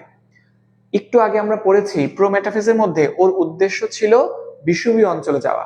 তাহলে এই ধাপে সে কিন্তু বিষুবীয় অঞ্চলে চলে আসবে। এই যে বিষুবীয় অঞ্চলে চলে আসা, এটাকে কি বলা হয়? কাইনেসিস। কি কাইনেসিস? মেটাকাইনেসিস। কি বলা হয় বলতো? মেটাকাইনেসিস। তাহলে তুমি মনে রাখবা মেটাকাইনেসিস ঘটে নিচের কোন ধাপে? বলতো কোন ধাপে ঘটে? মেটাকাইনেসিস ঘটে হচ্ছে আমাদের মেটাফেজ ধাপে। মেটা মোটা, সব থেকে বেশি খাটো মোটা মেটাফেজ। মেটাকাইনেসিস ক্রোমোজোম গুলোর বিষুবীয় অঞ্চলে বিন্যস্ত হওয়া মেটাফেজ ধাপে। Clear? Condensation, super coiling metaphase ধাপে। এবং ক্রোমোজোম গুলো এখানে সেন্ট্রোমিয়ার সহ বিভক্ত হবে। কেন বিভক্ত হবে সেন্ট্রোমিয়ার সহ? না হলে কি হইতো? আমাকে তো দুটো সেল তৈরি করতে হবে যাদের প্রত্যেকটাতে ক্রোমোজোম সংখ্যা, নিউক্লিয়াস সংখ্যা সব সমান থাকে। আমরা জানি না সমীকরণিক কোষ বিভাজন। তাহলে সমান যদি রাখতে হয়, একটা ক্রোমোজোমকে যদি আমি দুইটা ভাগে ডিভাইড না করি, এই পাশে তো ধরো 4টা ক্রোমোজোম আছে, 4টা ক্রোমোজোমে 2 ভাগ করে যদি করে ফেলি সেন্ট্রোমিয়ার সহ 8টা হবে। 4টা যাবে এই পাশে, 4টা যাবে এই পাশে। তাহলে মাতৃকোষেও 4টা ছিল, প্রত্যেকটা অপত্য কোষেও 4টা 4টা করে আছে। যদি সেন্ট্রোমিয়ার বিভক্ত না হইতো তাহলে কিন্তু 2 2 হয়ে যেত, হইতে পারতো হয়তো, মানে এটা তো পসিবল না, মানে হাইপোথেটিক্যালি বললাম যে তাহলে কিন্তু 2 2, তাহলে কি অর্ধেক হয়ে যেত? তাহলে তো এটা মাইটোসিস হইতো না। মাইটোসিস হইতে গেলে অপত্য কোষের ক্রোমোজোম সংখ্যা মাতৃকোষের ক্রোমোজোম সংখ্যা সমান হইতে হবে। কথাটা ক্লিয়ার হয়েছে সবার? আশা করি সবার ক্লিয়ার হয়েছে। ঠিক আছে, আচ্ছা, তোমরা কিন্তু কোশ্চেন গুলো লিখে রাখবা, আমি কিন্তু পরবর্তীতে অবশ্যই অ্যান্সার দিব। ঠিক আছে, আসলে ক্লাসের মধ্যে আমরা চাই আসলে অনেক লেংদি ক্লাস করাইতে, কিন্তু বাচ্চারা তোমরা যারা ক্লাস করছো হচ্ছে যে আসলে অনেক লং টাইম ক্লাস করলে তোমরা আসলে বোর্ড হয়ে যাও। সো এই জন্য দেখা যাচ্ছে যে আমরা কিছুটা শর্ট করার ট্রাই করি, তারপরেও অনেক লেংদি হয়ে যায়। তো একটু কোঅপারেটিভ হবা। ঠিক আছে, এটাই তোমাদের কাছে রিকোয়েস্ট, এবং আশা করছি আমি প্রত্যেকটা কথাই যেহেতু মুখ থেকে উচ্চারণ করব, এবং আমাদের মেডিইন পরিবার প্রত্যেকটা টিচার ট্রাস্ট মি তোমাদের জন্য এত পরিমাণ ডেডিকেটেড, এবং এই ডেডিকেশনের কারণে কেন মেডিইনে আমাদের একটা খুলনার আমাদের কোচিং এবং আমাদের 4টা শাখা আছে বাংলাদেশে। সো মেডিইন থেকে এত ভালো রেজাল্টের আসলে রিজনটা কি? রিজন একটাই, টিচারদের ডেডিকেশন। এবং আমাদের যেই আমাদের বস আমাদের ডক্টর আসিফ ভাই এবং সিজার ভাই, যাদের হচ্ছে যে মানে কি বলে, মানে তারা এত পরিমাণ পরিশ্রম করতে পারেন, ঠিক আছে, আনবিলিভেবল। তারা স্টুডেন্টদের জন্য এত পরিমাণ ডেডিকেটেড, এত পরিমাণ পরিশ্রম করেন, সেটা দেখে আমরাও ইন্সপায়ার্ড হই। আমরাও হয়তো তাদের মতো এত পরিশ্রম করতে পারি না, বাট চেষ্টা করি তোমাদের জন্য যতটুকু পারা যায় ইনশাল্লাহ। যাই হোক, সো এই হচ্ছে মানে আমাদের টিচারদের এই পরিমাণ ডেডিকেশন, কষ্টের কারণেই কিন্তু আজকে মেডিইন এই জায়গায়, এত পরিমাণ ঢাকা মেডিকেলের চান্স। বিগত বছরে খুলনা শহরের, খুলনা বিভাগের সব থেকে বেশি ঢাকা মেডিকেল কিন্তু এই খুলনা শাখার মেডিইন থেকে। ঠিক আছে, সো তোমরা সঠিক জায়গায় আসছো, এইটুকু বলতে পারি। এবং আমাদের সাথে যদি তোমার জার্নিটা শেষ পর্যন্ত রাখো ইনশাল্লাহ, আমরা কথা দিচ্ছি যে বেস্ট সার্ভিসটুকু তোমাদেরকে ইনশাল্লাহ দিব। চলে আসো, আমরা একটু মাঝখানে কথা বলে নিলাম। মেটাফেজ শেষ। এইবার এই যে তোমার সেন্ট্রোমিয়ার সহ দুটো ভাগে বিভক্ত হয়ে গেল না, এখন কি হবে? ওরা মেরুর দিকে যাত্রা শুরু করবে, দুই প্রান্তের দিকে যাওয়া শুরু করবে।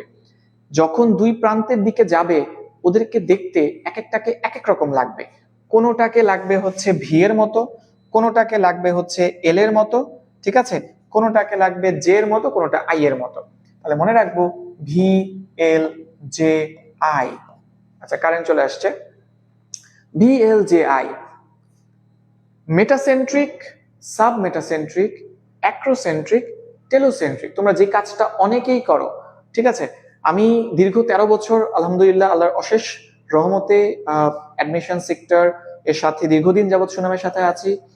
সো আমি আমার এক্সপিরিয়েন্স দেখেছি অসংখ্য স্টুডেন্ট এই কাজটা করে যে metacentric, sub metacentric, telocentric, acrocentric উল্টাইলে কিন্তু হবে না। তুমি যদি এটা উল্টাও, এই লেটারটাকে উল্টাইতে হবে, তাহলে ভি এল আই জে করতে হবে। তুমি যদি বলো ভি এল জে আই, এখানে আবার উল্টাই দিছো, তাহলে কিন্তু হলো না, প্যাচ লেগে গেল।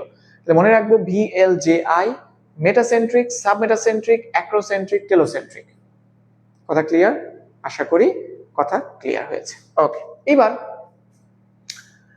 আচ্ছা, এখানে ফার্স্ট অধ্যায়ে 2-3টা এমসিকিউ আমি একটু বলি। তোমরা কি বলতে পারবা আমাদের যে এক্স ক্রোমোজোম গুলো, ওগুলো কি ধরনের? এক্স ক্রোমোজোম গুলো মনে রাখবো মেটাসেন্ট্রিক। ওয়াই ক্রোমোজোম গুলো কি ধরনের?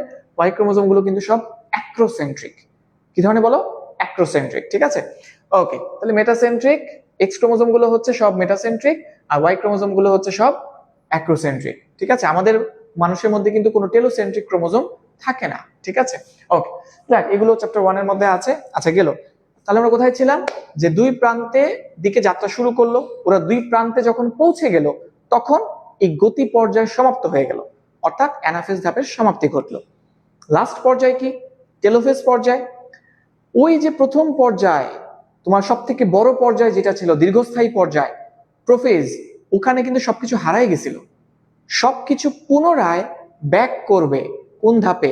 টেলোফেজ ধাপে। কি কি হারাইছিল একটু খাতায় লিখো, মানে যেই যে জিনিসগুলো হারাইছিল ওই জিনিসগুলো পুনরায় ব্যাক করবে, এটা লিখো। টেলোফেজের মধ্যে তোমার ক্রোমোজোমের মধ্যে পানি হারাইছিল, ওখানে এখানে জল যোজন ঘটবে, ওখানে নিউক্লিয়াস, নিউক্লিয়ার মেমব্রেন হারানো শুরু করেছিল, হারাই গেছিল পরে।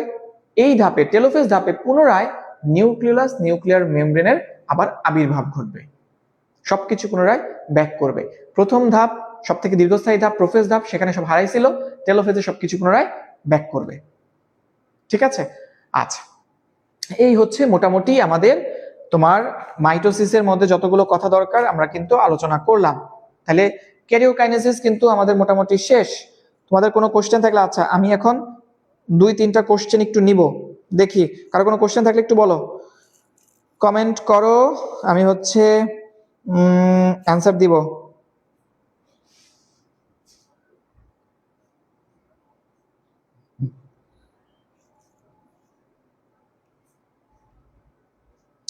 আচ্ছা,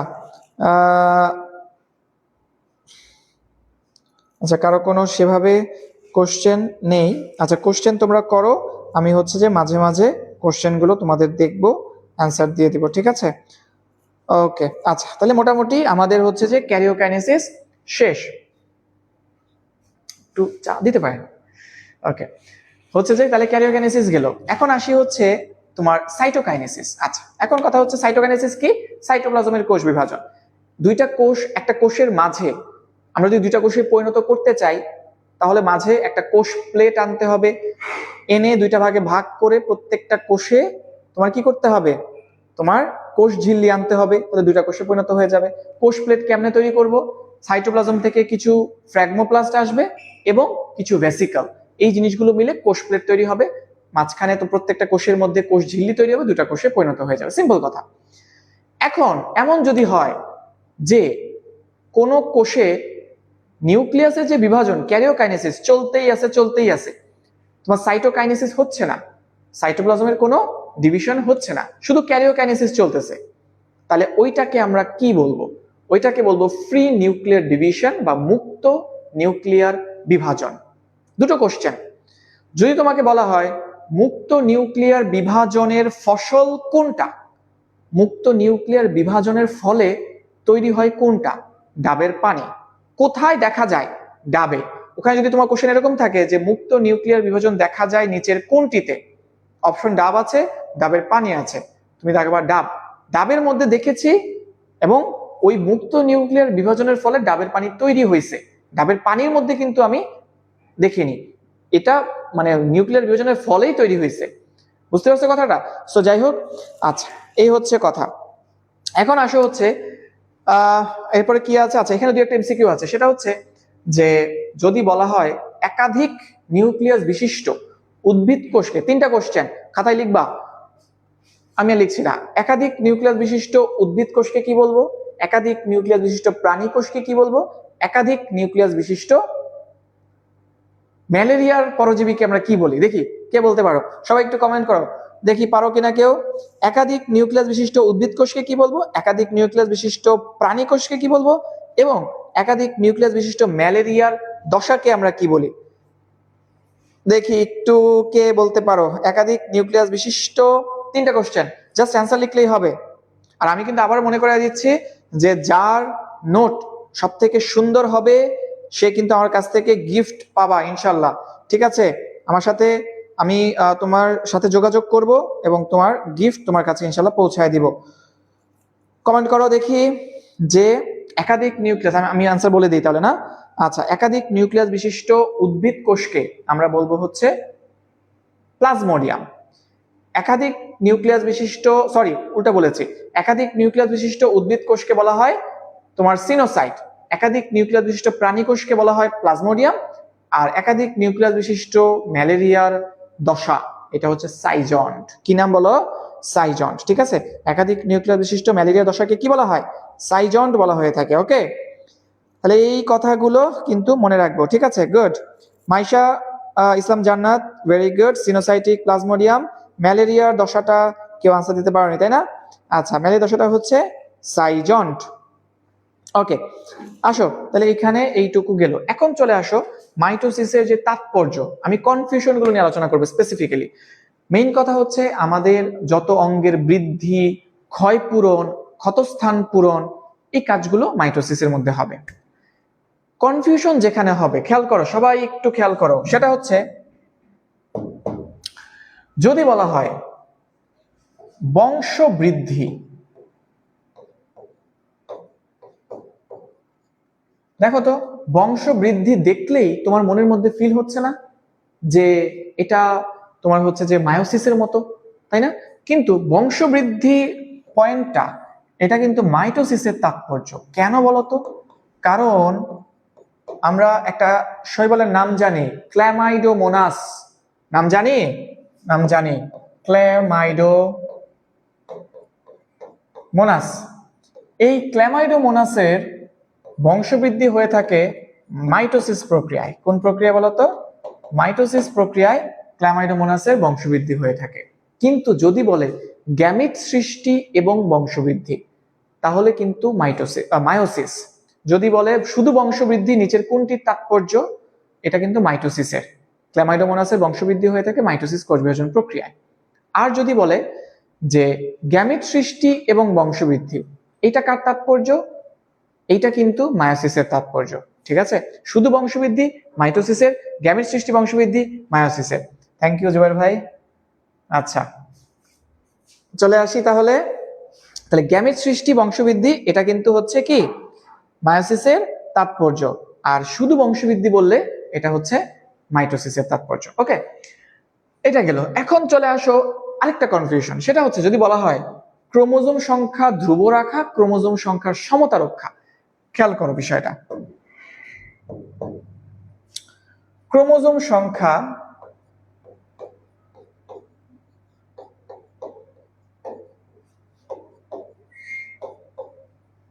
ক্রোমোজোম সংখ্যার সমতা যদি বলে, সবাই সমতা লিখে গোল দিবা ওয়ার্ডটার মধ্যে। সমতা, সমতার কথা যদি বলে, এটা কিন্তু মাইটোসিসের তাৎপর্য। কিসের তাৎপর্য বলতো? মাইটোসিসের তাৎপর্য। সমতা, মাইটোসিস। যদি বলা হয় ক্রোমোজোম সংখ্যা ধ্রুব রাখা, ধ্রুব, ধ্রুব বললে কি বলতো? ধ্রুব বললে মনে রাখবো মায়োসিস বা মিওসিস। ক্রোমোজোম সংখ্যার সমতা মাইটোসিস, ক্রোমোজোম সংখ্যা ধ্রুব রাখা সেটা হচ্ছে মিওসিস বা মায়োসিস। আবার আরেকটা আগে পড়েছি, বংশবৃদ্ধি বললে মাইটোসিস, গ্যামেট সৃষ্টি বংশবৃদ্ধি বললে মায়োসিস। ঠিক আছে, আচ্ছা মোটামুটি এগুলো কনফিউশনের মতো ছিল। আর আগে তো কিছু কনফিউশন ক্লিয়ার করে দিয়েছি, জননাঙ্গ সৃষ্টি, জননাঙ্গের বৃদ্ধি এগুলো সব মাইটোসিস। জনন কোষের সৃষ্টি এটা কিন্তু মায়োসিস, জনন কোষের সংখ্যা বৃদ্ধি এটা কিন্তু আবার মাইটোসিস। সবাই কিন্তু খেয়াল রেখো। এবার আসো অনিয়ন্ত্রিত মাইটোসিস। আচ্ছা, অনিয়ন্ত্রিত মাইটোসিস কখন হয়? আমাদের একটা প্রোটিন আছে P53, এটা কিন্তু আমাদেরকে বাঁচায় কিভাবে? অস্বাভাবিক কোষ বিভাজন থেকে বিরত রাখার মাধ্যমে। কিন্তু ওর যদি নিয়ন্ত্রণ নষ্ট হয়ে যায় তখন কি আমাদের বডিতে অস্বাভাবিক কোষ বিভাজন হতে থাকবে? তখন যেটা হবে টিউমার, টিউমার থেকে পরবর্তীতে ছড়িয়ে পড়লে ক্যান্সার।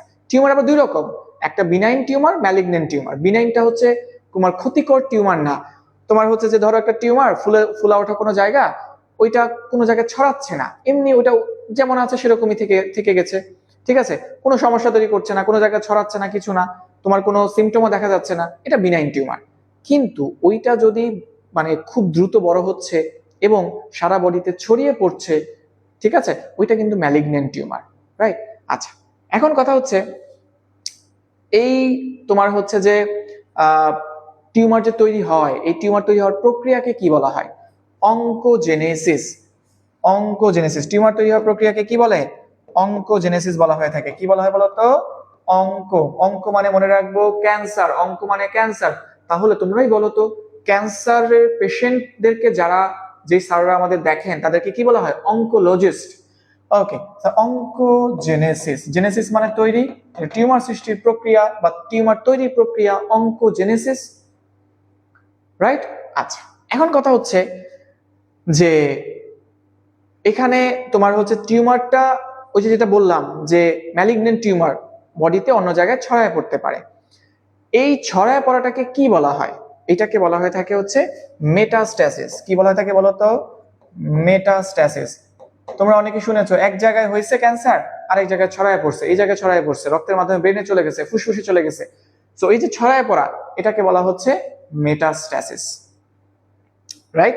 কোন প্রোটিনটা আমাদের অস্বাভাবিক কোষ বিভাজন হওয়া থেকে বিরত রাখে? P53 নামক প্রোটিনটা, তাই না? ক্যান্সার শব্দের অর্থ কি? কোত্থেকে আসছে? ক্র্যাব। কারণ ও যখন ছড়ায় পড়ে তখন কাঁকড়ার যে পা আছে না, সারাশি পায়ের মতো দেখায়, তাই না? আচ্ছা, এরপরে আসতে পারে ওখানে কি, যে যেই পদার্থগুলো আমাদের মধ্যে ক্যান্সার তৈরি করতে পারে এগুলোকে কি বলা হয়? এগুলোকে বলা হয় মিউটাজেন। কি বলা হয় বলতো? মিউটাজেন। এই মিউটাজেন গুলোকেই আবার বলা হয় কার্সিনোজেন। কার্সিনোজেন কারা বা মিউটাজেন কারা? যারা হচ্ছে ক্যান্সার সৃষ্টি করতে পারে। তোমাদের অতি পছন্দের একটা খাবার সেটা হচ্ছে গ্রিল, তাই না? পোড়া। ওই যে পোড়া কালো হয়ে যাওয়া অংশটুকু, ওর মধ্যে কিন্তু কার্সিনোজেন থাকে। তোমাদের উচিত হচ্ছে ওই কালো একদম পুড়ে যাওয়া যে অংশটা, ওইটাকে ফেলে দিয়ে খাওয়া, রাইট? এই কাজটা করতে হবে। ওকে, তাহলে আমাদের সাথে কতজন আছো? আচ্ছা, যতজন শেষ পর্যন্ত থাকতে পারবা বুঝবো তাদের ডেডিকেশনটাই আসলে অন্য লেভেলের, ঠিক আছে? আর যারা মাঝখানে চলে যাবা তোমরাও পরবর্তীতে ক্লাসটা করে নিও, তোমাদের কাছে এটা রিকোয়েস্ট থাকবে। এবং আমাদের অল্প একটু টপিক বাকি আছে, আমাদের মাইটোসিস শেষ, কোষচক্র শেষ, আমাদের মিওসিসটা বাকি আছে, তাই না?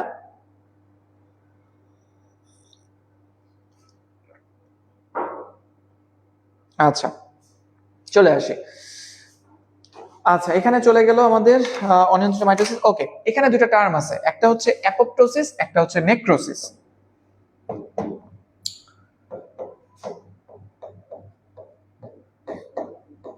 নেক্রোসিস এবং আরেকটা হচ্ছে অ্যাপোপ্টোসিস। আচ্ছা, নেক্রোসিসটা কি জিনিস? নেক্রোসিসটা হচ্ছে যে দুটো কথা, যদি পুষ্টির অভাবে কোনো কোষের মৃত্যুকে কি বলে? তুমি বলবা নেক্রোসিস। যদি বলে বিষাক্ত দ্রব্যের কারণে, এইটাও কিন্তু নেক্রোসিস। তাহলে মনে রাখবো পুষ্টির অভাব, তার সাথে হচ্ছে বিষাক্ত দ্রব্য, তাহলে পুষ্টির অভাবে কোষের মৃত্যুকে বলবো নেক্রোসিস, বিষাক্ত দ্রব্যের কারণে কোষের মৃত্যুকেও নেক্রোসিস। আর যদি বলা হয় অ্যাপোপ্টোসিস, কি বলবা? যে কোনো কোষের যদি জেনেটিক্যালি মৃত্যু হয়, কি বলা হয় বলতো? জেনেটিক্যালি, কোষের জেনেটিক্যালি মৃত্যুকে কি বলে? জেনেটিক্যালি মৃত্যুকে বলা হয়ে থাকে হচ্ছে অ্যাপোপ্টোসিস। ঠিক আছে, জেনেটিক্যালি মৃত্যু মানে কি? দেখো, আমরা যখন মায়ের পেটে ছিলাম, আমাদের হাতগুলো, আঙুলগুলো কিন্তু জোড়া লাগানো ছিল, মাঝখানে পর্দা ছিল। এই পর্দার কোষগুলো কিভাবে বুঝলো জন্মের সময় নষ্ট হয়ে যেতে হবে? ওর আমাদের জিনের মধ্যে লেখা ছিল যে এই সময়ে আমাদের এই কোষগুলো নষ্ট হইতে হবে। সো এই যে জেনেটিক্যালি এটা কন্ট্রোলড হইলো, জেনেটিক্যালি মৃত্যু হইলো, এটা কি বলছি আমরা? অ্যাপোপ্টোসিস। আমাদের মাইটোসিস কমপ্লিট। এবার চলে যাব আমরা মায়োসিসের মধ্যে। আসো, মায়োসিসের মধ্যে আমরা অলরেডি, আচ্ছা ওখানে অনেকগুলো কথা আছে, আমি একটু বিজ্ঞানীর কথাগুলো বলি, তোমরা দ্রুত দ্রুত লিখবা, মনে মনে রিপিট করবা এবং লিখবা। প্রথমে আমরা জানি, আচ্ছা মেয়োসিসের ক্ষেত্রে কি হয়? 2n থেকে n, n থেকে আবার n, নাকি হাফ n হয়ে যাবে? n n, right? দেখো তো, অপত্য কোষের ক্রোমোজোম সংখ্যা মাতৃকোষের ক্রোমোজোম সংখ্যার কিন্তু অর্ধেক হয়ে গেছে। প্রথম ধাপে অর্ধেক হয়েছে, পরের ধাপে কিন্তু যা ছিল তাই রয়েছে। এটাকে বলা হচ্ছে মায়োসিস 1, এটাকে বলা হচ্ছে মায়োসিস 2। মায়োসিস 1 এর মধ্যে অপত্য কোষের ক্রোমোজোম সংখ্যা মাতৃকোষের ক্রোমোজোম সংখ্যার অর্ধেক হয়ে যায়, এটাকে বলা হচ্ছে হ্রাসমূলক বা রিডাকশনাল সেল ডিভিশন। কিন্তু মায়োসিস 2 এর মধ্যে খেয়াল করো, অপত্য কোষের ক্রোমোজোম সংখ্যা মাতৃকোষের ক্রোমোজোম সংখ্যা সমান আছে। হাফ এন হয়েছে নাকি? হাফ এন হয়নি, এন থেকে এনই হয়েছে। তাহলে এই মায়োসিস 2 কে আমরা বলবো সমীকরণিক কোষ বিভাজন। অর্থাৎ মিওসিস 2 এর মধ্যে যা যা ঘটবে, ওই প্রোফেজ, মেটাফেজ, অ্যানাফেজ, টেলোফেজ সব কিসের মতো? একদম মাইটোসিসের মতো। কিন্তু এই যে মিওসিস 1 এর মধ্যে অনেক ঘটনা আছে, আচ্ছা আমরা বলবো এগুলো। এখন ফার্স্ট একটু বলে নেই যে মিওসিস 1 কে আমরা চারটা ভাগে ভাগ করতে পারি: প্রোফেজ, মেটাফেজ, অ্যানাফেজ, টেলোফেজ। সবগুলোর পাশে 1 1 1, প্রোফেজ 1, মেটাফেজ 1, অ্যানাফেজ 1, টেলোফেজ 1। তারপর 2 কে চারটা ভাগে ভাগ করতে পারি: প্রোফেজ 2, মেটাফেজ 2, অ্যানাফেজ 2, টেলোফেজ 2। কি এখন ওই যে প্রোফেজ 1, এটা অনেক ঘটনাবহুল, অনেক ঘটনা প্রোফেজ 1 এর মধ্যে ঘটে। সেজন্য আমাদের সুবিধার্থে, মানে বিজ্ঞানীদের সুবিধার্থে, তারা অনেকগুলো ভাগে ভাগ করেছেন। 5টা ধাপে প্রোফেজ 1 কে 5টা ধাপে ভাগ করা হয়। মিওসিস 1 এর প্রোফেজ 1 কে 5টা ধাপে ভাগ করা হয়। কি কি? Leptotene, zygotene, pachytene, diplotene, diakinesis. সবাই একটু লিখো দ্রুত যে প্রোফেজ 1 কে আমরা 5টা ভাগে ভাগ করতে পারি: leptotene, zygotene, pachytene, diplotene, diakinesis. এগুলো নিয়ে আমরা ডিটেইলস আলোচনা করব। এর আগে একটু বলি, আমরা বলেছিলাম যে মিওসিস কোষ বিভাজন প্রক্রিয়া নিউক্লিয়াস 2 বার, ক্রোমোজোম 1 বার বিভক্ত হয়। কিছু বিজ্ঞানীর কথাবার্তা আছে, বিজ্ঞানীর নামগুলো পড়বা। যেমন ধরো বেনেডিন হাউসার, তারা কি করেছেন? অ্যাসকারিস ক্রিমির গ্যামিটে তারা হচ্ছে হ্রাসমূলক কোষ বিভাজন লক্ষ্য করেছেন। তাহলে তুমি যদি অ্যাসকারিস ক্রিমির গ্যামিট দেখো, তুমি তাকাবা বেনেডিন হাউসার। তুমি যদি পুষ্পক উদ্ভিদের জনন মাতৃকোষ দেখো, পুষ্পক উদ্ভিদ দেখলেই তুমি দেখাবা হচ্ছে স্ট্রাসবুর্গার। তুমি যদি দেখো যে হচ্ছে এই যে হ্রাসমূলক বিভাজন, এটা কি মায়োসিস নামটা দিছেন কে? কে দিছেন? ফার্মার এবং মুর। কে দিয়েছেন? বিজ্ঞানী ফার্মার এবং মুর। আর শেষে আছে আরেকজন বিজ্ঞানী, নাম কি তার? বোভেরি। ঠিক আছে, উনি কি করেছেন? গোলকৃমির জননাঙ্গে। বলতে পারে বোভেরি গোলকৃমির কোথায়, পৌষ্টিকতন্ত্র, জননাঙ্গ, এরকম অপশন দিয়ে দিবে। জননাঙ্গের মধ্যে মিওসিস কোষ বিভাজন লক্ষ্য করেছেন। এই মিওসিসটা 3 রকমের বলা আছে। একটা হচ্ছে তোমার টার্মিনাল মিওসিস। এগুলো ইম্পর্টেন্ট না, তাও একটু জেনে রাখো, পড়তে গেলে অনেকের আগ্রহ হইতে পারে, সেজন্য বলা। তোমার terminal meiosis, sporic meiosis, zygotic meiosis. Terminal meiosis কি? আচ্ছা একটু বলি হালকা করে, ছোট্ট করে। দেখো, প্রথমটা হচ্ছে টার্মিনাল মিওসিস। টার্মিনাল কোত্থেকে আসছে? টার্মিনেশন। টার্মিনেশন মানে কি? এন্ড, যেখানে গিয়ে থামবে। টার্মিনাল মিওসিসের মধ্যে কি হয়? শুক্রাণু মাতৃকোষ থেকে শুক্রাণু তৈরি হয়, ডিম্বাণু মাতৃকোষ থেকে ডিম্বাণু তৈরি হয়। এই শুক্রাণু থেকে কি আর কিছু তৈরি হবে? এটাই তো একটা টার্মিনেশন। তাহলে এই শুক্রাণু মাতৃকোষ থেকে শুক্রাণু, ডিম্বাণু মাতৃকোষ থেকে যে ডিম্বাণু তৈরি হচ্ছে, এটাকেই বলছে টার্মিনাল মিওসিস। আরেকটা আছে স্পোরিক মিওসিস। স্পোরিক মিওসিসের মধ্যে তোমার হচ্ছে যে স্পোরিক মিওসিসের মধ্যে কি পরাগধানীর মধ্যে কি উৎপন্ন হয়? পরাগধানীর মধ্যে আমরা জানি যে পুংস্পোর উৎপন্ন হয়, ডিম্বাশয়ের মধ্যে স্ত্রী স্পোর উৎপন্ন হয়। তাহলে এই যে তোমার পরাগধানীর মধ্যে পুংস্পোর এবং ডিম্বাশয়ের মধ্যে স্ত্রী স্পোর উৎপন্ন হচ্ছে, এটা কি বলা হচ্ছে? যেহেতু স্পোর উৎপন্ন হচ্ছে, স্পোরিক মিওসিস। এখন কনফিউশনটা যেখানে আসবে সেটা হচ্ছে জাইগোটিক মিওসিস। কি জিনিস?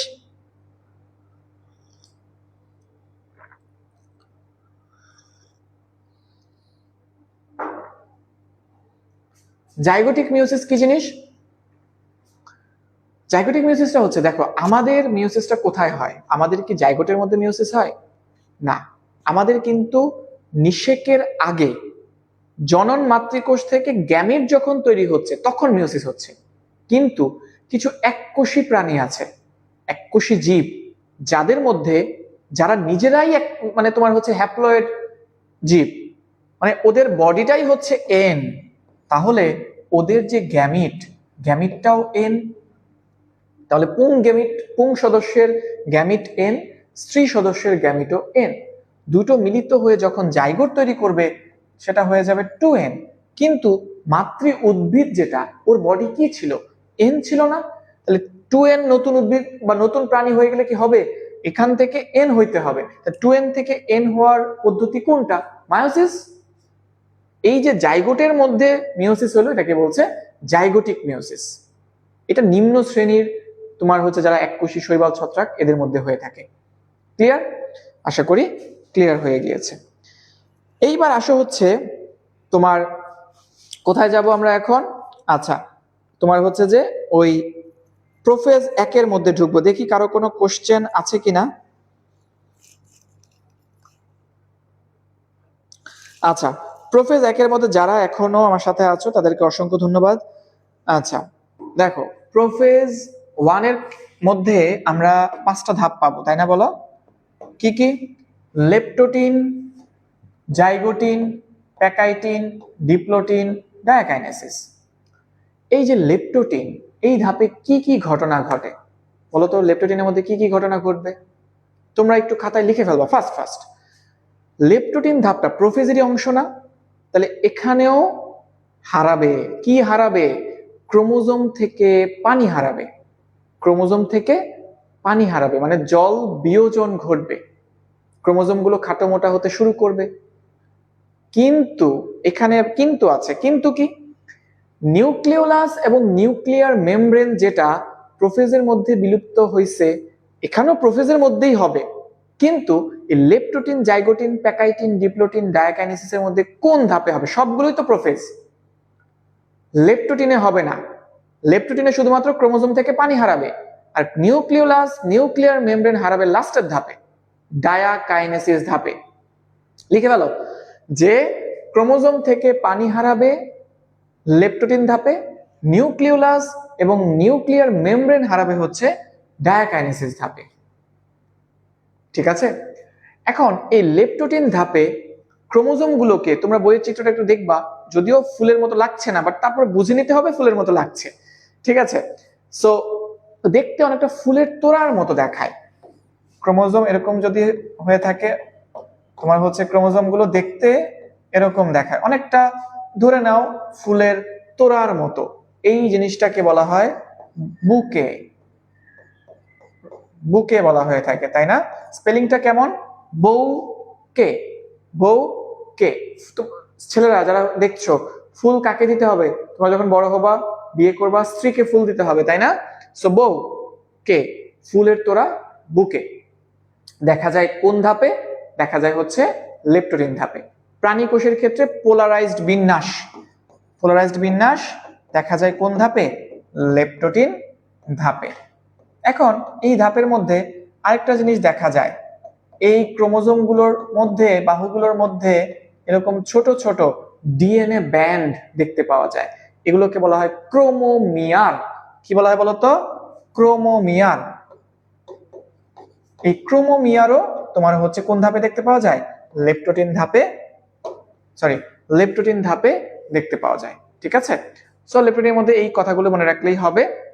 এখন চলে আসো জাইগোটে। দেখো জাইগোট মানে কি? জাইগোট মানে জোড়া না? জাইগোট মানে তো জোড়া।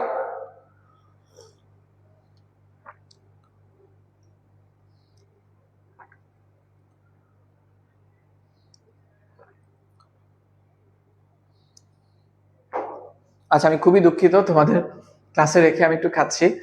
আচ্ছা, সো জাইগোট মানে হচ্ছে জোড়া, তাইলে এখন এখানে একটা তোমার মানে কি বলে এটাকে, তোমার একটা ক্লিয়ার রাখতে হবে যে হোমোলোগাস ক্রোমোজোম কি জিনিস।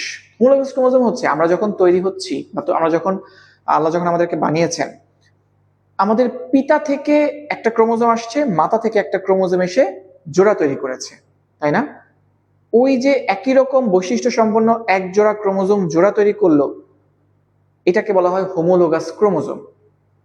এখন এই যে ক্রোমোজোম নাম্বারিং করে না, 1 2 3 4, বড় থেকে ছোটর দিকে সব থেকে লম্বা যে ক্রোমোজোমটা 1 নাম্বার, তার থেকে একটু ছোট, তার থেকে একটু ছোট, তার থেকে সব থেকে ছোট সাইজের ক্রোমোজোম যেটা, সেটা হচ্ছে 23 নাম্বার যে ক্রোমোজোম। এখন এই হোমোলোগাস ক্রোমোজোম ধরো পিতা থেকে আসছে, মাতা থেকে আসছে, হোমোলোগাস ক্রোমোজোমের মধ্যে জোড় সৃষ্টি করার যে প্রক্রিয়াকে কি বলা হয়? আর এই জোড়াটাকে কি বলা হয়? জোড় সৃষ্টি করার প্রক্রিয়াকে কি বলা হয়? জোড়াটাকে কি বলা হয়? জোড় সৃষ্টি করার প্রক্রিয়াটাকে বলা হয় সিন্যাপসিস, আর এই জোড়াটাকে কি বলা হয়? বাইভ্যালেন্ট। সিন্যাপস না কিন্তু, সিন্যাপসিস। সিন্যাপস কি জিনিস? নিউরনের মধ্যে যে কানেকশন, সেটাকে বলা হয় সিন্যাপস, আর এটা কিন্তু সিন্যাপসিস। আর জোড়াটাকে কি বলবো? বাইভ্যালেন্ট। আশা করি সবাই বুঝছো।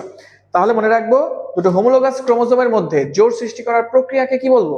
প্রক্রিয়াকে বলছে সিন্যাপসিস, আর ওই জোড়াটাকে বলবো হচ্ছে বাইভ্যালেন্ট। কোন ধাপে দেখতে পাওয়া যায়? জাইগোটিন ধাপে দেখতে পাওয়া যায়। জোড়া, জোড়া মানে তো জাইগোট, জাইগোট মানে 2, জোড়া। ওকে, পারবা। এখন চলে আসো প্যাকাইটিন ধাপে। খেয়াল করো, এই যে বাইভ্যালেন্ট বললাম, বাইভ্যালেন্টটা কেমন? ধরো এটা পিতা থেকে আসছে, এটা হচ্ছে মাতা থেকে আসছে, তাহলে এই হোমোলোগাস ক্রোমোজোমের জোড়াটা, এটা আমরা বাইভ্যালেন্ট বলছি। এখন এই বাইভ্যালেন্টের মধ্যে যদি সেন্ট্রোমিয়ার ব্যতীত বাহুগুলো বা ক্রোমাটিডগুলো যদি 2 ভাগে ভাগ হয়ে যায়, কেমন হবে? এটা হয়ে যাবে এরকম, এটা হয়ে যাবে এরকম। এই অবস্থাটাকে কি বলা হয়? সেন্ট্রোমিয়ার কিন্তু ভাগ হয় নাই, ক্রোমাটিড বাহুগুলো ভাগ হয়েছে। তাহলে সেন্ট্রোমিয়ার ব্যতীত 2টো সেন্ট্রোমিয়ার 4টা ক্রোমাটিড বিশিষ্ট যেই দশা, এইটাকে বলা হয় টেট্রাড। কি বলা হয় বলতো? এটাকে বলা হচ্ছে টেট্রাড। তোমাকে কোশ্চেন যদি করা হয় টেট্রাড দেখা যায় নিচের কোন ধাপে, অ্যান্সার কি হবে? প্যাকাইটিন ধাপে। এখন এই টেট্রাডের মধ্যে খেয়াল করো তো, এই দুইজন ধরো বোন, একই মায়ের 2টো সন্তান, 2টো মেয়ে, তাদের মা একই, মানে সেন্টিমেন্টাল মা হিসেবে ধরো, তাহলে একই মায়ের দুটো মেয়ে, এরা কি পরস্পরের সিস্টার না? তাহলে একই ক্রোমোজোমের 2টো ক্রোমাটিডকে বলবো সিস্টার ক্রোমাটিড, ভিন্ন ক্রোমোজোমের ক্রোমাটিডকে বলবো হচ্ছে নন সিস্টার ক্রোমাটিড। এখন নন সিস্টার ক্রোমাটিড এরা কি করবে? পরস্পরকে আকর্ষণ করবে। আচ্ছা, এখন আকর্ষণ যখন করবে, তখন তোমার হচ্ছে যে কেমন দেখাবে? এই দেখো, এই জায়গাতে এক্স আকৃতির একটা গঠন সৃষ্টি হয়েছে। এই এক্স আকৃতির গঠনকে বলা হয় ক্রসিং ওভার। এক্স আকৃতির গঠনকে কি বলা হয়? Crossing over. এই ক্রসিং ওভার ঘটে কোন ধাপে? ক্রসিং ওভার ঘটে প্যাকাইটিন ধাপে। মনে থাকবে, ক্রসিং ওভার ঘটে কোন ধাপে? প্যাকাইটিন ধাপ। সরি, এই দুঃখিত, তোমার হচ্ছে যে এই এক্স আকৃতির গঠন তৈরি করে, এটাকে বলা হয় কায়েজমা। কি বলা হয়? কায়েজমা। এখন এক্স আকৃতির গঠন তৈরি হয়েই তো শেষ না, কায়েজমার মধ্যে কি করতে হবে? বিনিময় করতে হবে। এই যে ক্রোমোজোমের ক্রোমাটিডের এই অংশ এবং এই অংশ ধরে নাও, ও চলে আসবে এখানে, ও চলে আসবে এখানে। এক্স আকৃতির, আমি দুঃখিত কিন্তু স্লিপ অফ টাং, ঠিক আছে, তোমার এক্স আকৃতির গঠনটাকে বলছে কিন্তু কায়েজমা। কায়েজমার মধ্যে যে অংশের বিনিময় ওইটাকে বলবো ক্রসিং ওভার। তাহলে tetrad, sister chromatid, non sister chromatid, chiasma সবকিছু ঘটে প্যাকাইটিন ধাপে। কারণ কায়েজমা হওয়ার পরে কি হবে, বিনিময় হইতে হবে, যেটাকে আমরা বলছি ক্রসিং ওভার। ক্রসিং ওভারও ঘটে কোন ধাপে, প্যাকাইটিন ধাপে। এখন এই যে ক্রসিং ওভারটা হবে, হইতে গেলে ওকে এখানে কাটতে হবে, ওকেও এখানে কাটতে হবে। কাটবো কোনটা দিয়ে, এটা তোমাদের এই চ্যাপ্টারের শেষের দিকে ক্রসিং ওভার টপিকে পাবা। এন্ডোনিউক্লিয়াস কি দিয়ে কাটবো বলতো, এন্ডোনিউক্লিয়াস এনজাইম দিয়ে কাটবো। এখানে কিন্তু রেস্ট্রিকশন বলো না, যদিও রেস্ট্রিকশন মানেই কিন্তু রেস্ট্রিকশন এন্ডোনিউক্লিয়াস, বাট আমি একটু স্পেসিফিক করি, মনে রাখি আমরা এন্ডোনিউক্লিয়াস। তাহলে কাটবো কি দিয়ে, এন্ডোনিউক্লিয়াস দিয়ে। কাটার পরে এই অংশটা এখানে আসবে, এই অংশটা এখানে আসবে। আসার পরে কি জোড়া লাগাইতে হবে। জোড়া লাগানোর কাজ ম্যাক্সিমাম কেসেই লাইগেজ, দুই একটা কেসে ব্যতিক্রম, যেমন ধরো আমরা যখন ভাইরাসের মধ্যে লাইসোজেনিক চক্র পড়ব, লাইসোজেনিক চক্রে যখন প্রোফাজ তৈরি হয় ওখানে কিন্তু আবার জোড়া লাগানোর কাজ লাইগেজ করে না, ওখানে করে ইন্টিগ্রেজ। যাক ভুলে যাও, আপাতত মনে রাখো না, মনে রাখো যে হচ্ছে কাটবো এন্ডোনিউক্লিয়াস দিয়ে, বিনিময় হইলো, বিনিময় হওয়ার পরে জোড়া লাগাবো কি দিয়ে, লাইগেজ দিয়ে। এই যে ক্রসিং ওভারটা, এটা সর্বপ্রথম আবিষ্কার করেন কোন বিজ্ঞানী, মনে রাখবো থমাস হান্ট মর্গান।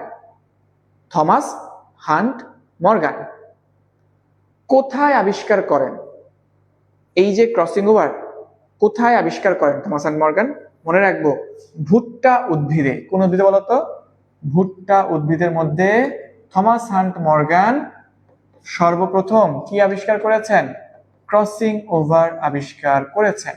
তোমাকে বলতে পারে নিচের কোনটিতে সর্বপ্রথম ক্রসিং ওভার আবিষ্কৃত হয়। অপশন ধরো দিল অ্যালিয়াম সেপা, জিয়া মেইজ, তোমার হতে পারে ট্রিটিকাম অ্যাস্টিভাম, ঠিক আছে, এরকম অপশন দিয়ে দিল। তাহলে অ্যান্সার হবে কিন্তু জিয়া মেইজ। ভুট্টা উদ্ভিদের মধ্যে থমাস হান্ট মর্গান সর্বপ্রথম ক্রসিং ওভার আবিষ্কার করেন। ক্রসিং ওভারের জন্য কাটবো কি দিয়ে, আরেকবার বলো, এন্ডোনিউক্লিয়াস দিয়ে। জোড়া লাগাবো কি দিয়ে, লাইগেজ দিয়ে। তাহলে মোটামুটি ক্রসিং ওভার, তাহলে এই যে কথাগুলো বললাম, tetrad, sister chromatid, non sister chromatid, তারপরে হচ্ছে কায়েজমা, ক্রসিং ওভার, এই ঘটনাগুলো ঘটছে প্যাকাইটিন ধাপে। এখন প্যাকাইটিন ধাপ শেষ, এখন পরের ধাপটা কি, ডিপ্লোটিন। ডিপ্লোটিনে কি হয়, যখন বিনিময় হয়ে গেল এখন আর ভাল লাগছে না, এখন কি হবে, এরা পরস্পরকে বিকর্ষণ শুরু করবে। কি শুরু করবে, বিকর্ষণ শুরু করবে। ধরো কায়েজমাটা এমন ছিল, এইটা যখন বিকর্ষণ করতে করতে প্রান্তের দিকে চলে আসে, প্রান্তের দিকে, এইটাকে বলা হয় প্রান্তীয়করণ। তাহলে ডিপ্লোটিন ধাপে আমরা কায়েজমার প্রান্তীয়করণ দেখতে পাই। কি দেখতে পাই, কায়েজমার প্রান্তীয়করণ, এবং ক্রোমোজোম দুইটা পরস্পর থেকে কি দূরে সরে যেতে শুরু করে। একটা মাত্র কায়েজমা যদি থাকে, মাঝখানে যে লুপ তৈরি হয় কত ডিগ্রি, 180 ডিগ্রি। দুই বা ততোধিক যদি থাকে তাহলে 90 ডিগ্রি। বোঝা গিয়েছে কথা। লাস্টের ধাপ কি, ডায়াকাইনেসিস। আমি অলরেডি বলে ফেলেছি যে ডায়াকাইনেসিস ধাপের মধ্যে নিউক্লিওলাস এবং নিউক্লিয়ার মেমব্রেন বিলুপ্ত হয় ডায়াকাইনেসিস ধাপে। আর ক্রোমোজোম থেকে পানি হারানো, ওইটা কিন্তু প্রথম ধাপ, লেপ্টোটিন ধাপে। এই leptotene, zygotene, pachytene, diplotene, diakinesis সবগুলোই তো প্রোফেজেরই ধাপ। আমরা জানি প্রোফেজ ধাপের মধ্যেই ক্রোমোজোম থেকে পানি হারানো, নিউক্লিয়াস, নিউক্লিয়ার মেমব্রেন হারানো, এগুলো ঘটবে। কিন্তু কোনটা কোন ধাপে, নিউক্লিয়াস, নিউক্লিয়ার মেমব্রেন হারাবে লাস্টের ধাপে, ক্রোমোজোম থেকে পানি হারানো এই প্রোফেজ 1 এর ফার্স্টের ধাপে, অর্থাৎ লেপ্টোটিন ধাপে। ব্যাস। আর এই ডায়াকাইনেসিস ধাপের মধ্যে প্রান্তীয়করণ তখনও চলবে, ঠিক আছে। তো এই হচ্ছে মোটামুটি আমাদের প্রোফেজ 1 এর কথা। এখন মেটাফেজ 1, অ্যানাফেজ 1, টেলোফেজ 1, এগুলোর মধ্যে তোমার অ্যাজ লাইক এজ মাইটোসিস, তোমার কি হবে, অ্যানাফেজের মধ্যে VLGI, টেলোফেজের মধ্যে পুনরায় সবকিছু ব্যাক করে। পার্থক্য কোন জায়গাটায়, পার্থক্যটা হচ্ছে মেটাফেজ 1 অর্থাৎ মিওসিস 1 এর যে মেটাফেজ 1, আমাদের মাইটোসিসের মধ্যে সেন্ট্রোমিয়ার সহ বিভক্ত হয়েছিল, এইখানে সেন্ট্রোমিয়ার বিভক্ত হবে না। কেন হবে না? মাইটোসিসের মধ্যে ধরো বলেছিলাম কিন্তু 4টা ক্রোমোজোম থাকলে দুই প্রান্তে আমাকে যদি সমান সংখ্যক ক্রোমোজোম রাখতে হয় তাহলে 4টা নিতে হবে দুই পাশে, তাহলে সেন্ট্রোমিয়ার সহ ভাগ করে 2 ভাগ করে 4টা 8টা 4টা, মানে প্রতি পাশে 4টা করে পাঠিয়ে দিব। কিন্তু এখানে মিওসিস 1 এর মধ্যে ক্রোমোজোম সংখ্যা তো অর্ধেক রাখা লাগবে, তাহলে আমি সেন্ট্রোমিয়ারকে ভাগ করব কেন? করবই না। তাহলে সেন্ট্রোমিয়ার ব্যতীত ক্রোমাটিডের বিভক্তি ঘটে। কোন ধাপে? মেটাফেজ ধাপে। আশা করি সবার ক্লিয়ার হয়েছে। আর এরপরে কি তোমার হচ্ছে যে আমি একবারই টপিক শেষ করি, কমেন্ট করি। তোমার হচ্ছে যে এরপরে কি তোমার হচ্ছে বললাম যে মোটামুটি তোমার অ্যানাফেজ 1 টেলোফেজ 1 ওই সেম। অ্যানাফেজ 1 এর মধ্যে কি ভিএলজিআই, মেটাসেন্ট্রিক, সাবমেটাসেন্ট্রিক, অ্যাক্রোসেন্ট্রিক, টেলোসেন্ট্রিক। তারপরে আসো হচ্ছে তোমার কি বলে এটাকে, টেলোফেজ ধাপের মধ্যে সবকিছু পুনরায় আবার ব্যাক করবে। আর মায়োসিস 2 তে prophase 2, metaphase 2, anaphase 2, telophase 2 as like as mitosis. কারণ আমরা দেখেছি মায়োসিস 2 মানেই মাইটোসিস। 2n থেকে nn হয়েছিল, n থেকে আবার nn, মানে ক্রোমোজোম সংখ্যা কিন্তু সমান আছে মিওসিস 2 এর মধ্যে। তাহলে এটা পুরোটা মাইটোসিস, মাইটোসিস যা আছে তা লিখে দিলেই হচ্ছে। আমাদের পড়া কিন্তু মোটামুটি শেষ, ঠিক আছে? আচ্ছা এইখানে আচ্ছা ওই যে তোমার হচ্ছে মায়োসিস 1 এবং 2 এর মধ্যে যে সময়কালটুকু, এটাকে কি বলা হয়? এটাকে বলা হয় ইন্টারকাইনেসিস। কি বলা হয় বলতো? ইন্টারকাইনেসিস। আরেকটা জিনিস লাস্ট আমাদের, আমরা কিন্তু ক্লাসের একদম শেষ পর্যায়ে চলে আসছি। আমরা চেষ্টা করছি একটু শর্টের মধ্যেই তোমরা যেন বোর্ড না হয়ে যাও সেভাবেই চেষ্টা করেছি। আসো এবার দেখো যে কারো কোনো কোশ্চেন কি আছে? আচ্ছা, তোমার হচ্ছে মায়োসিসের তাৎপর্য, এইটা তোমরা একটা নেমোনিক দিয়ে মনে রেখো, ঠিক আছে? আচ্ছা নেমোনিকটা কেমন হইতে পারে দেখো, এটা কার তাৎপর্য?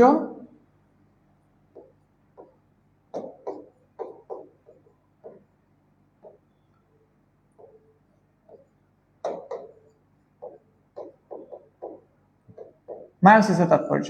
ওকে, মায়োসিসের তাৎপর্যের ক্ষেত্রে তোমরা একটা নেমোনিক মনে রাখো, সেটা হচ্ছে অভি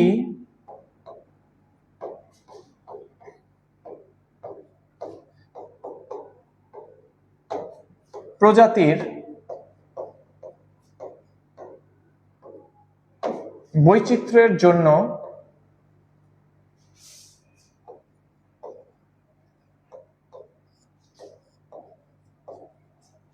মেন্ডেলের কাছে গেল। সবাই লিখো, অভি প্রজাতির বৈচিত্র্যের জন্য মেন্ডেলের কাছে গেল। অভি প্রজাতির বৈচিত্র্যের জন্য মেন্ডেলের কাছে গেল। আচ্ছা অভিতে কি, আমরা একটু কালারটা দেখি চেঞ্জ করা যায় কিনা, করলে কি ভাল লাগবে? কোন কালারটা যাবে এর সাথে? সাদা দিয়েই করি।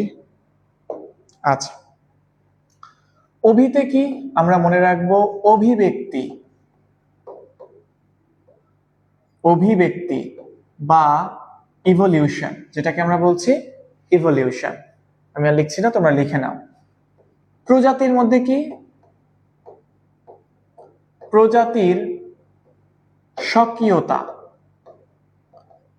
প্রজাতির স্বকীয়তা রক্ষা, এটাও কিন্তু মায়োসিসের তাৎপর্য। স্বকীয়তা মানে কি? আমাদের মানুষের যেরকম বৈশিষ্ট্য, বানরের একরকম বৈশিষ্ট্য, শিম্পাঞ্জি, গরিলা, গরু, ছাগল, এক এক প্রজাতির এক এক রকম বৈশিষ্ট্য। সবাই নিজেদের স্বকীয়তা বজায় রেখেছে। কার কারণে? মিওসিসের কারণে। অভিব্যক্তি, প্রজাতির স্বকীয়তা, বৈচিত্র্যের সৃষ্টি। আমরা মানুষ হলেও আমরা এক একজন মানুষ কিন্তু এক এক রকম, তাই না? এই যে বৈচিত্র্য হচ্ছে, তোমরা কি কখনো ভেবে দেখেছো একই প্যারেন্ট, দুজন ধরো বেবি, দুজন আলাদা, দেখতে আলাদা রকম, টুইনের কথা আলাদা, বাট নর্মালি একই রকম না। তাহলে এই যে ভিন্নতা, একই প্যারেন্টের দুইটা বাচ্চা আলাদা আলাদা রকম হইলো কেন? ওই যে যখন গ্যামিট সৃষ্টি হয়, মিওসিস যখন হয়, একটু ভিজুয়ালাইজ করো, একটু চিন্তা করো, মিওসিস হইতে হবে গ্যামিট সৃষ্টির সময়, তাহলে মিওসিস মানে কি? মিওসিস 1ও হইতে হবে। মিওসিস 1 এর মধ্যে প্রোফেজ 1, প্রোফেজ 1 এর মধ্যে লেপটোজিন জাইগোটিন প্যাকাইটিন, প্যাকাইটিনের মধ্যে ক্রসিং ওভার, ওই যে ক্রোমোজোমের মধ্যে ক্রসিং ওভার হয়ে গেল, এজন্যই তোমার এক একটা বাচ্চা এক এক রকম হয়। টুইনের হিসাবটা কেমন? তোমার হচ্ছে দুই রকম হতে পারে, একটা হচ্ছে আইডেন্টিক্যাল টুইন, একটা হচ্ছে নন আইডেন্টিক্যাল টুইন। আইডেন্টিক্যাল টুইনটা কেমন? দেখতে একই রকমের হবে, অর্থাৎ একটা শুক্রাণু যদি একটা ডিম্বাণুকে নিষিক্ত করে, ওখান থেকে যে জাইগোট তৈরি হবে, ওই জাইগোট দুইটা দুই ভাগে ভাগ হয়ে গেলে প্রত্যেকটা কিন্তু একই জাইগোটের অংশ ছিল, ওরা দেখতে কিন্তু একই রকম হবে, ওরা আইডেন্টিক্যাল টুইন। আর দুটো শুক্রাণু লাকিলি যদি দুটো ডিম্বাণুকে নিষিক্ত করে, আলাদা আলাদা রকম হবে, ওইটা হচ্ছে নন আইডেন্টিক্যাল টুইন। ঠিক আছে, যাক। সো এটা এখন আসা হচ্ছে জন্য, যতে কি মনে রাখবো? একটা হচ্ছে জনুক্রম। জনুক্রম মানে কি? Alternation of generation. এন এবং 2n এর পর্যায়ক্রমিক যে আবর্তন, এটা কি বলা হয়ে থাকে? জনুক্রম। এরপরে আসা হচ্ছে যতে আরেকটা আছে জনন কোষ সৃষ্টি। জনন কোষ সৃষ্টি লিখছি, কিন্তু জনন কোষের সংখ্যা বৃদ্ধি বলিনি। জনন কোষের সংখ্যা বৃদ্ধি কিন্তু মাইটোসিসের তাৎপর্য, জনন কোষের সৃষ্টি। আচ্ছা, মেন্ডেল, আমরা মেন্ডেলের সূত্র 11 অধ্যায় যখন আমরা পড়ব, মেন্ডেলের সূত্র ব্যাখ্যা করতে গেলে আমরা গ্যামিট বিশ্লিষ্ট করতে হয় না? গ্যামিট, তো গ্যামিটটা আসে কিভাবে? মায়োসিসের মাধ্যমে। তাহলে মেন্ডেলের সূত্র যদি আমাকে ব্যাখ্যা করতে হয়, তাহলে আমাকে মায়োসিসের হেল্প নিতে হবে, রাইট? কার হেল্প নিতে হবে? মায়োসিসের হেল্প নিতে হবে। কাছে আমরা অলরেডি পড়েছি, বলতো ক্রোমোজোম সংখ্যা ধ্রুব রাখা। দেখি কেউ বই না খুলে কে সঠিক আনসারটা দিতে পারো যে এখানে ক্রোমোজোম সংখ্যা ধ্রুব রাখা নাকি ক্রোমোজোম সংখ্যার সমতা রক্ষা, কে বলতে পারো দেখি?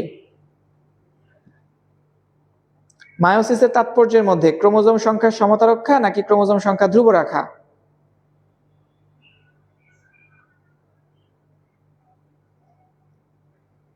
আচ্ছা, আমি অ্যান্সারটা বলে দিচ্ছি। যদি বলা হয় ক্রোমোজোম সংখ্যার সমতা রক্ষা, এটা হচ্ছে মাইটোসিস। যদি বলা হয় ক্রোমোজোম সংখ্যা ধ্রুব রাখা, এটা হচ্ছে মায়োসিস, রাইট? তাহলে ক্রোমোজোম সংখ্যা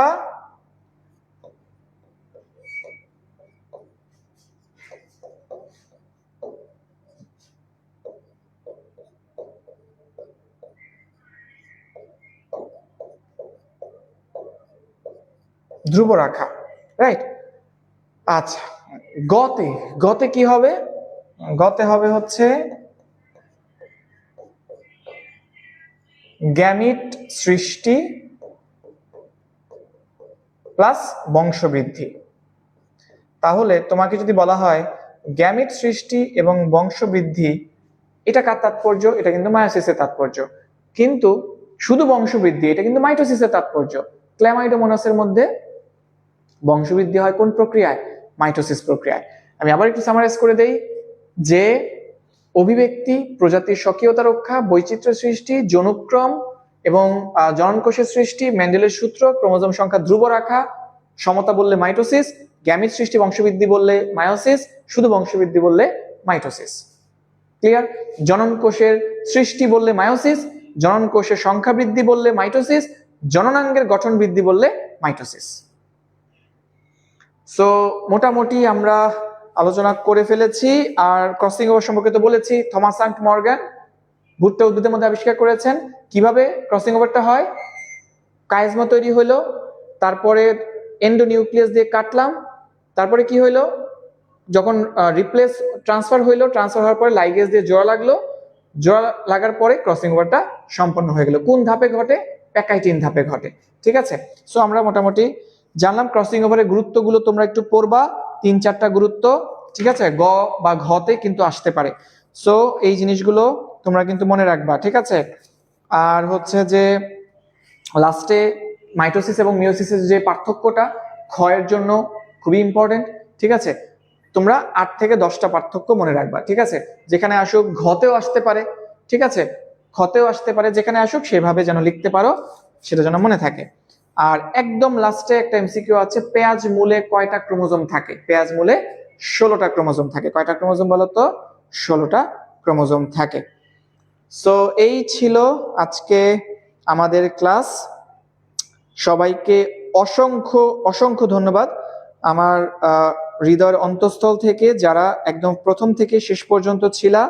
আমি চেষ্টা করছি একটু শর্টের মধ্যেই কিভাবে এই টাইমটুকুকে ইউটিলাইজ করা যায়। তোমরা যে সময়টুকু আমাকে দিয়েছো, তোমাদেরকে অসংখ্য ধন্যবাদ। তোমাদের জন্য অনেক অনেক দোয়া থাকবে। এবং এইটুকু বলতে পারি যে মেডিইনের যে কোনো টিচার তোমাদের পাশে সবসময় আছে।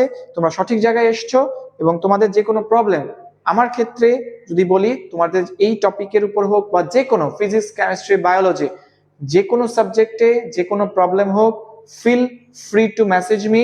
আমি চেষ্টা করব তোমার সেই প্রবলেমটাকে সলভ করে দিতে ইনশাল্লাহ। ঠিক আছে? সো হচ্ছে যে আমাকে জানাবা যে তোমার কোনো প্রবলেম আছে কিনা, কিছু জানার আছে কিনা। সেটা হতে পারে ফিজিক্স, হতে পারে কেমিস্ট্রি, হতে পারে বায়োলজি। ঠিক আছে? সো সবাই ভালো করে পড়ো। তাদের জন্য অনেক অনেক শুভকামনা থাকলো। যদি কোনো কোশ্চেন থাকে কমেন্টে করে রাখো, পরবর্তীতে আমি হচ্ছে যে তোমাদেরকে মেসেজে চেষ্টা করব সেটার অ্যান্সার দিয়ে দিতে। ঠিক আছে?